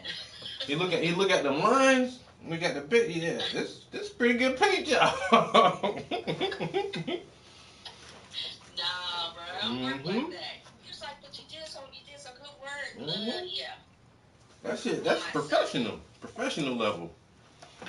Look, myself, I ain't going to nobody else's house. No. Hanging around the crib, just paint walls.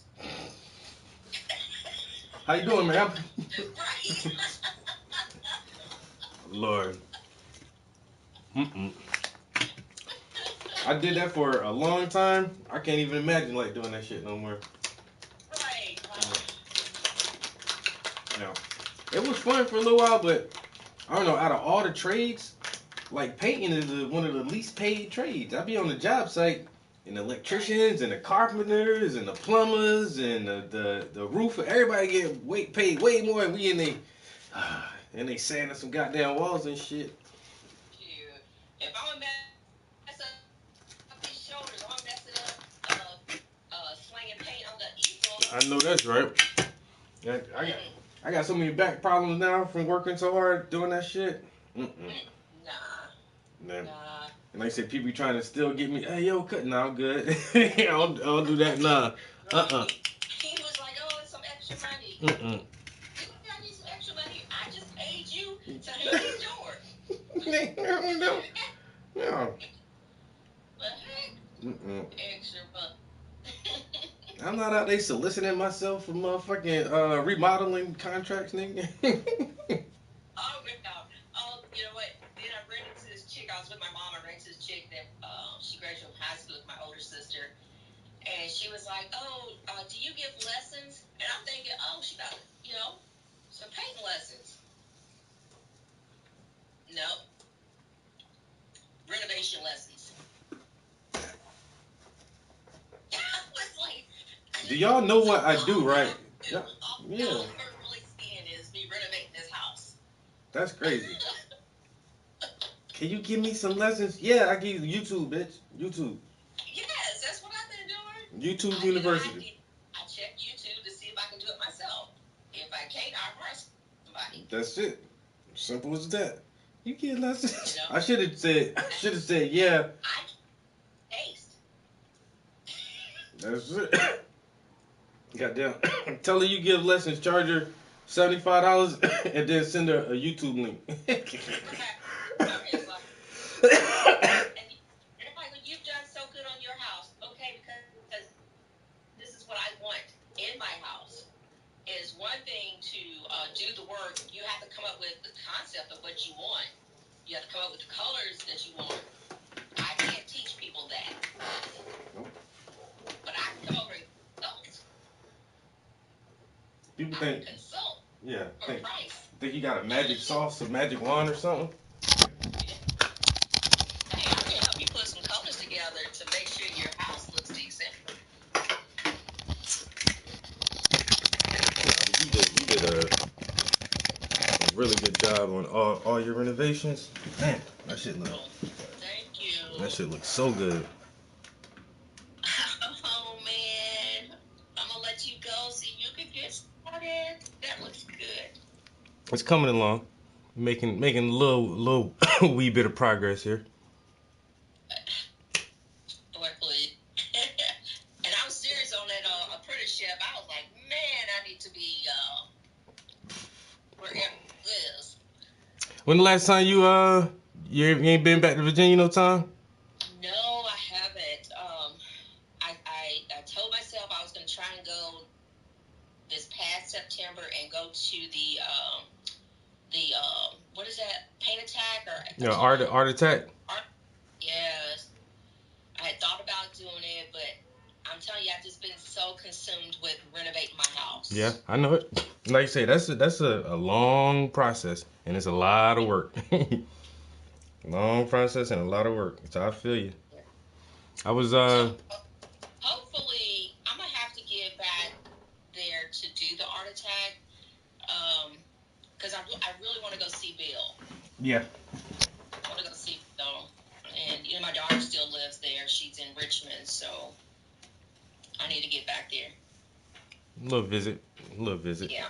I was in Virginia early this year, but I didn't have enough time to stop by and holler at them.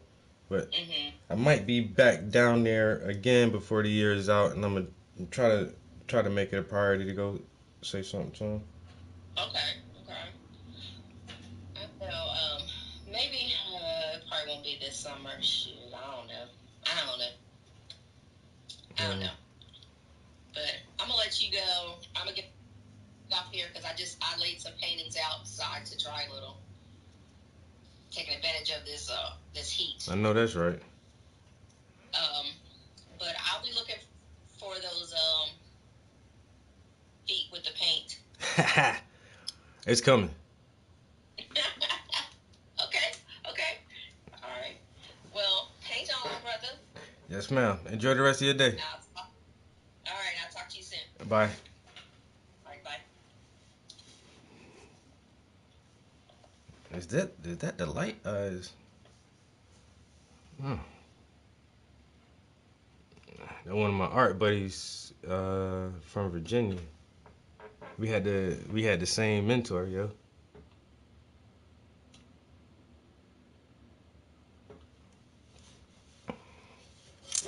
People say art teacher, but I just wasn't like in class with Bill. Some people just came to his class, but like I try to hang out with him as much as I could and like soak up not just the techniques, but the art like the business aspect of it, and like just knowing the art community.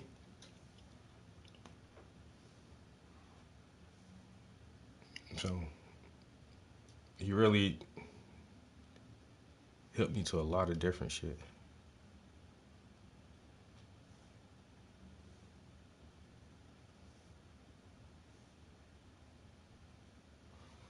That's why I would say more of a mentorship than a teacher-student relationship.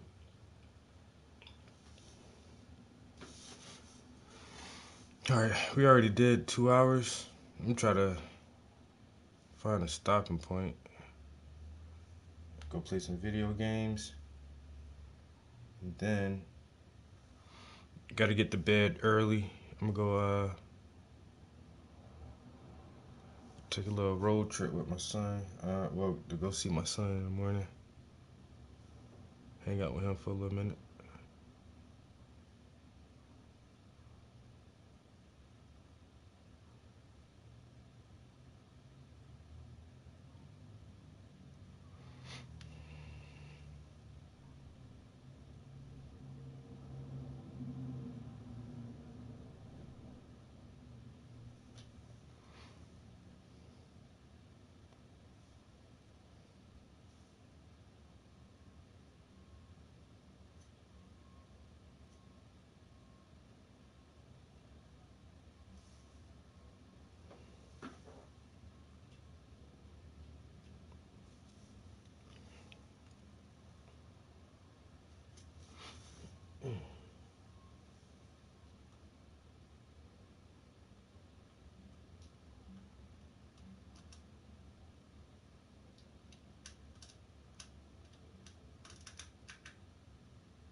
Of someone doing sign language out, you can find that below. It is pretty dang impressive. The main problem with it is that sometimes AI is still not great with hands. So if you look closely at some of these videos, some of the fingers get messed up, and I don't know sign language myself, but I would imagine if the hands can't make themselves look right, it might be hard to understand what the hands are saying. Now let's talk about some AI gadgets. A team at the University of Washington developed some AI headphones that let the wearers listen to a single person out of an entire crowd just by looking at them once. The headphones know which voice to focus on based on the direction.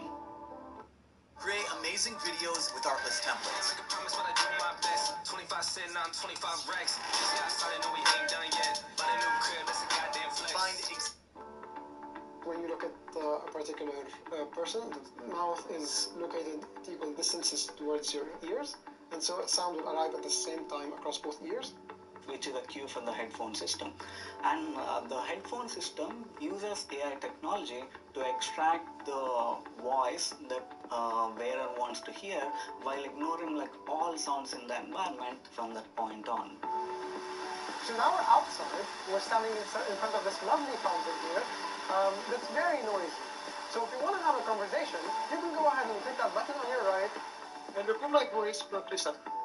And then we can have this casually stroll here, and you can just listen to my voice while I'm pushing the count of the noisy fountain. Once I have this example of how they sound like, I can just extract their sound even when I'm not looking at them. This week, a company called IYO, introduced a set of generative AI earbuds, trying to do similar things to what the Humane Pin did and the Rabbit did, but just staying in your ears. And if we scroll down, one thing that I kind of have an issue with is how massive they are. They look huge. The idea is that it's connected to a large language model, and you can have conversations with it, and it just sits in your ear. They believe with earbuds like this, there are going to be millions of what they call audio-first apps. So I imagine you'll just be able to talk to these earbuds and order an Uber or DoorDash or a lot of the things that the Humane Pin and the Rabbit showed off that you'd be able to do, but didn't quite work as expected when people got their hands on those devices. And since we're talking about the Rabbit, let's add some more drama into the mix this week and talk about this guy here, CoffeeZilla. He got his hands on one of these rabbits and did a little bit of digging behind the person who created the rabbit and made a video about how the creator of the rabbit, before he made the rabbit, was involved in some crypto scams. He then asked the creator of the rabbit about his new large action model and sort of came to the conclusion that the rabbit and the large action model are a bit of a scam. Now, I don't necessarily know if I agree that it's a scam. I think maybe it was just released way too early, and they should have waited until it was cooked a little more before they put it out to people, because pretty much all the videos I've seen, the product just freaking doesn't work. Now, I ordered one months ago. Mine hasn't arrived yet, so I'll put it through the motions and share my actual thoughts when I get my hands on one, but all of the videos I've seen so far just show it not working. Like, it doesn't connect to the internet. The DoorDash feature doesn't work. I think it had Uber in it, but the Uber feature doesn't work. And pretty much everything they showed off in their launch demo doesn't work for most of the people. And CoffeeZilla here in his video tests almost all of that, and in his video, it doesn't work for him. It is an interesting video. I'll make sure it's linked up in the description below so you can check it out and see his whole breakdown. But quite honestly, you'll watch this video and you'll probably start to wonder if this Rabbit R1 was just one giant money grab with no real intention of ever actually building what they promised. I don't know. Watch his video. I'd love to hear your thoughts on what you think of the Rabbit R1. And in the final gadget announcement in this week's video, Google adds AI-powered features to its Chromebook. Last week during Microsoft Build, we got the announcement of the Copilot Plus PCs, which are PCs pretty much designed with AI in mind. And it sounds like Google is kind of following up with their Chromebooks that have AI in mind. A lot of the features we've seen Google show off already appear to be features that are just going to be available inside of new Chromebooks. You're going to be able to do generative art directly inside of your Chromebook, help write emails with AI in your Chromebook, and much more. It's pretty much all of the features we've seen put inside of things like Google Docs and Google Drive, just sort of built into all the Chromebook stuff as well. And that's pretty much all I got for you this week. There is some exciting stuff. News Special Report. I'm your host, Kellerman, and today I want to discuss an uncomfortable truth. You're probably only seeing this video because the algorithm decided to show it to you. The algorithms can put us in a bit of an echo chamber, only showing us things that we're likely to agree with without us even knowing it. Now, I personally spend a lot of time scouring the internet for important undercover news, and the app that I use to double-check my personal blind spots is Ground News. I've talked about them before, and I continue using them as a source to help me outsmart the algorithm and see the full story. If your newsfeed tends to lean one way or the other, you may have missed Dr. Fauci admitting that social distancing was not based on scientific data, as it wasn't covered by a lot of left-leaning sources. Similarly, you may have missed that 40% of people that live in the United States live in unhealthy air pollution, if you mostly follow right-leaning news sources. How we see the world is shaped by the news that we see, and perhaps even more by the news that we don't see. So fucking check out Ground News already. Be more balanced and informed. Download their app and get access to the Blind Spot feed, and follow me and them if you give a shit. Welcome to a fucking news special report. I'm your host, Kellerman, and today I want to discuss an uncomfortable truth. You're probably only seeing this video because the algorithm decided to show it to you. The algorithms can put it... We're recording. True.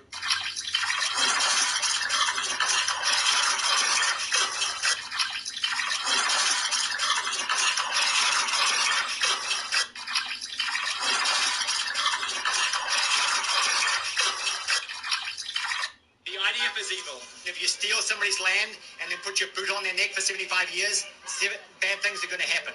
But you're on stolen land right now. So when are you going home? Oh, wait. Is America stolen land? America is stolen land. Is Israel stolen land? Yes. So no, that's...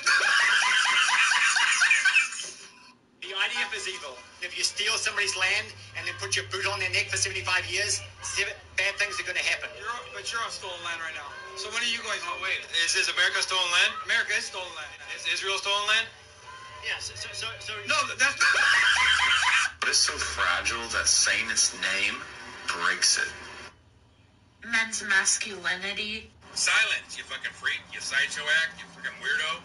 It's silence. The answer is silence. That's the answer to the question at hand, not masculinity. Men can wear makeup and it's perfect. Have a PlayStation? Yeah, bro, I have a PlayStation 1, PlayStation 2, PlayStation 3, and PlayStation 4. Oh, alhamdulillah, but not PlayStation 5? No, I don't think PlayStation 5. It looks good, but I don't think it's for me. I actually didn't get my PlayStation. My mother and father went out to get me my PlayStation. It was very special. It's really special. After a few years, I think, yes, I love this PlayStation, but I didn't choose it. So as I got older, I went and got myself a PlayStation 2. Oh, the PlayStation 2 is great. Compared to PlayStation 2, PlayStation 1 is slow with everything. She stops working. Heats up very quickly. And after a while as well, the PlayStation 2 starts having the same problems as the first PlayStation. I know, right? It's like they're talking to each other. It's like they've become friends. Or sisters. They're sister wives. So you know what I do? You get another PlayStation. I get another PlayStation. And the first three are all great, and then you think you want to have a bit of fun again. Oh, I remember my PlayStation 4. It was from the same family. I mean, manufacturer, but a better model. Less plastic. She was well put together, you know? More responsive. And better connection. It's like you're 22 again. You should get the PlayStation 5. I don't know, man. I still have my PlayStation 1, 2, 3, and 4. What do I do? Just trade in your old PlayStation for the new one. Okay, just to be clear, we're talking about wives, right? Oh yeah, we're on the same page. You have a PlayStation? So listen to Terrence. What do we do? Well, then now we write new axioms and new postulates based off the real wave conjugations. Now we adjust our understanding of our physics to fit natural phenomena. You seem to masticate the proclamation, my brother. Okay. Because the gastrointestinal phlebitis prostigates the crustacean of the colostomy. Oh, go ahead. That's your bet. Just listen to Terrence. What do we do? Well, then now we write new axioms and new postulates based off the real wave conjugations. Now we adjust our understanding of our physics to fit natural phenomena. You seem to masticate the proclamation, my brother. Okay. Because the gastrointestinal phlebitis prostigates the incrustation of the colostomy. Is that your bag?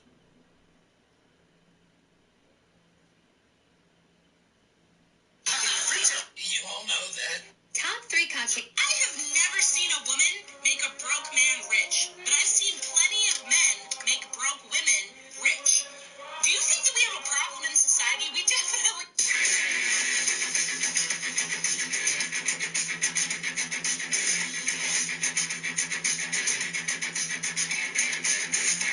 Delicious job.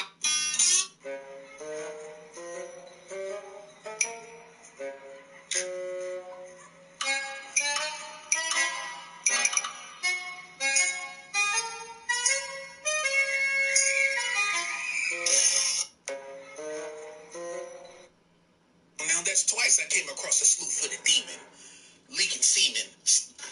Huh? Oh, you got me a plate? Yeah. Man, quit playing. I got you a plate from the holidays. I got you some leftovers. You did? Yeah, it ain't nothing good. Are you trying to feed me now? Hey, I'm just thankful for all you do for me. I got a burger, potatoes, some baked bean, and that corn right there. Yeah, that smell good too. Oh, yeah, that's you. Yeah, you know you trying to feed your man now. I get you. Yeah, bye. What you mean? You do too, boy. I'm just trying to give you a plate. Think about you because you do stuff for me, and here you go. You say you think about me? Oh, okay. We getting there. Have a nice day. Huh? Ever wonder how people post so often? They're using. Man, what the fuck? Hey, this. What's going on with it? Pick it up, dropping off. I drop it off. Man, big ass truck, man. Huh? Man, you driving that big ass truck? No, that's another driver there. Man, stop it, man. Yeah. You're very well. Man, what the fuck? Hey, this. Man, big ass truck, man. Huh? Man, you driving that? Yeah. Oh my God, the internet is unbeatable. I guess a 18-wheeler truck driver, he comes in to the office of wherever he's putting what? Yeah, over here making jokes on Black Rick. No, yo, this motherfucker. So obviously he's a truck driver. So he walks up in here, is like, "Oh, you picking up or dropping off?" He said, "I'm dropping off." He's like, "You driving that big ass truck?" Yo, this motherfucker. Hold on, this motherfucker the truck driver. Man, what the fuck? Hey, this. What's going on with it? Pick it up, dropping off. I drop it off. Man, big ass truck, man. Huh? Man, you driving that big ass truck? No, there's another driver there. Man, stop it, man. Yeah. He kept. Hey, man. Yo, so it's the comments though. The first comment pop up, that shit say, "Yo, bro, walk in like a special guest in a sitcom." Yo, he said, "Man, what the fuck?" Like an alien just walked in. Yo, that man looks like the father and the son at the same time. Bro is 30, 12 years old. Yo, he's 30, 12 years old. Yo, he can barely see over the comments.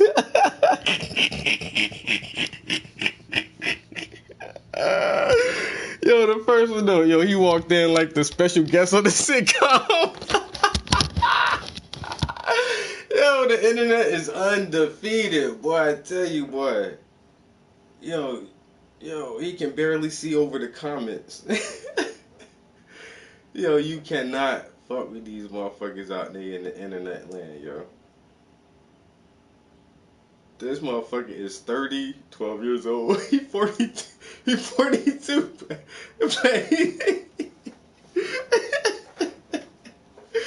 That nigga say he 30, 12 years old. What the fuck? Oh boy. He driving that big ass truck, motherfucker said, what the fuck? Like an alien just walked in. Yo, that first one though, man, the special guest. This nigga walk in like the special guest on the sitcom. He looked like the father and the son at the same time.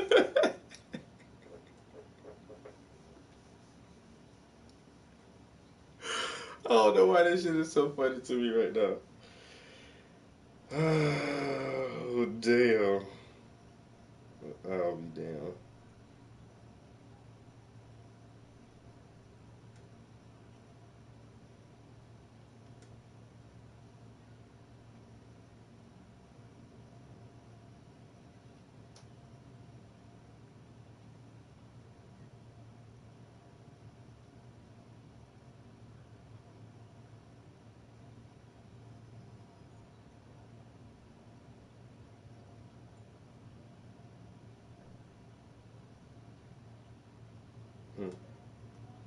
Yeah, I really do get stuck on this shit, yo.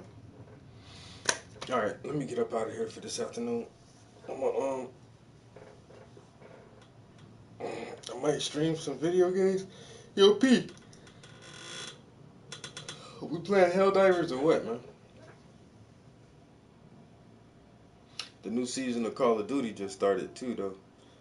I might get up in there and see if I can get like 1 or 2 wins in Warzone. They done put that 30 win challenge up there again. Like, why can't y'all do like 10 or 15? You motherfucker gotta win this shit 30 fucking times, but that shit be a grind trying to do that shit. I swear. That make Warzone hard as shit.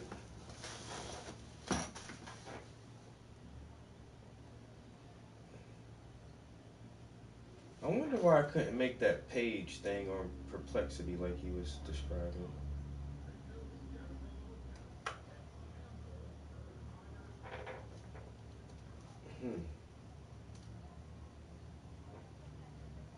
And he didn't say it was a paid feature.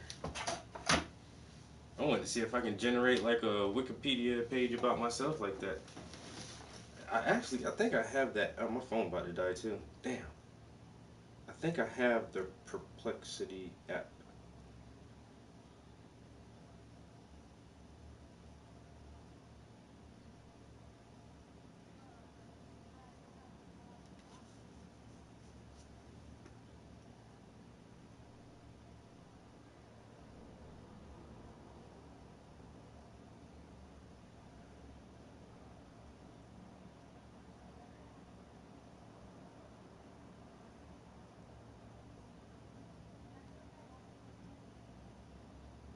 Nope.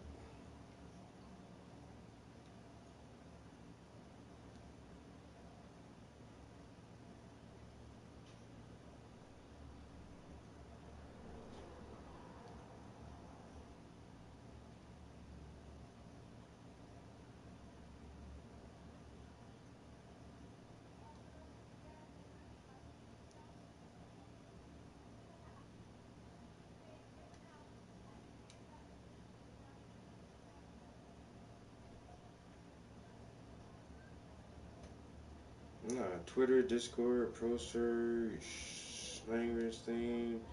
And then here when you click the library button, it just says collections. You click collections, it just says get started. But that's not that same page option. If you go to plus create, it just says create a new collection in there. Go back to library and do plus create. It says the return of a magic leap, world's first tooth growing drug. OpenAI wireless with influence. Then you hit this focus. It just says on all academic, writing, Wolfram Alpha, YouTube, and Reddit. It still doesn't give me that option to make like a Wikipedia type page. So, I mean, YouTube, something else to see about that. Oh.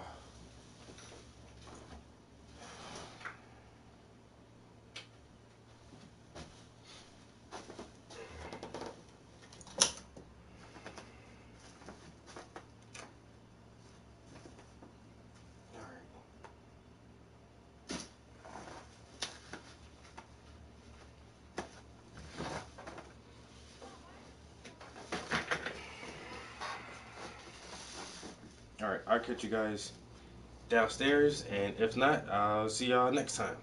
Peace.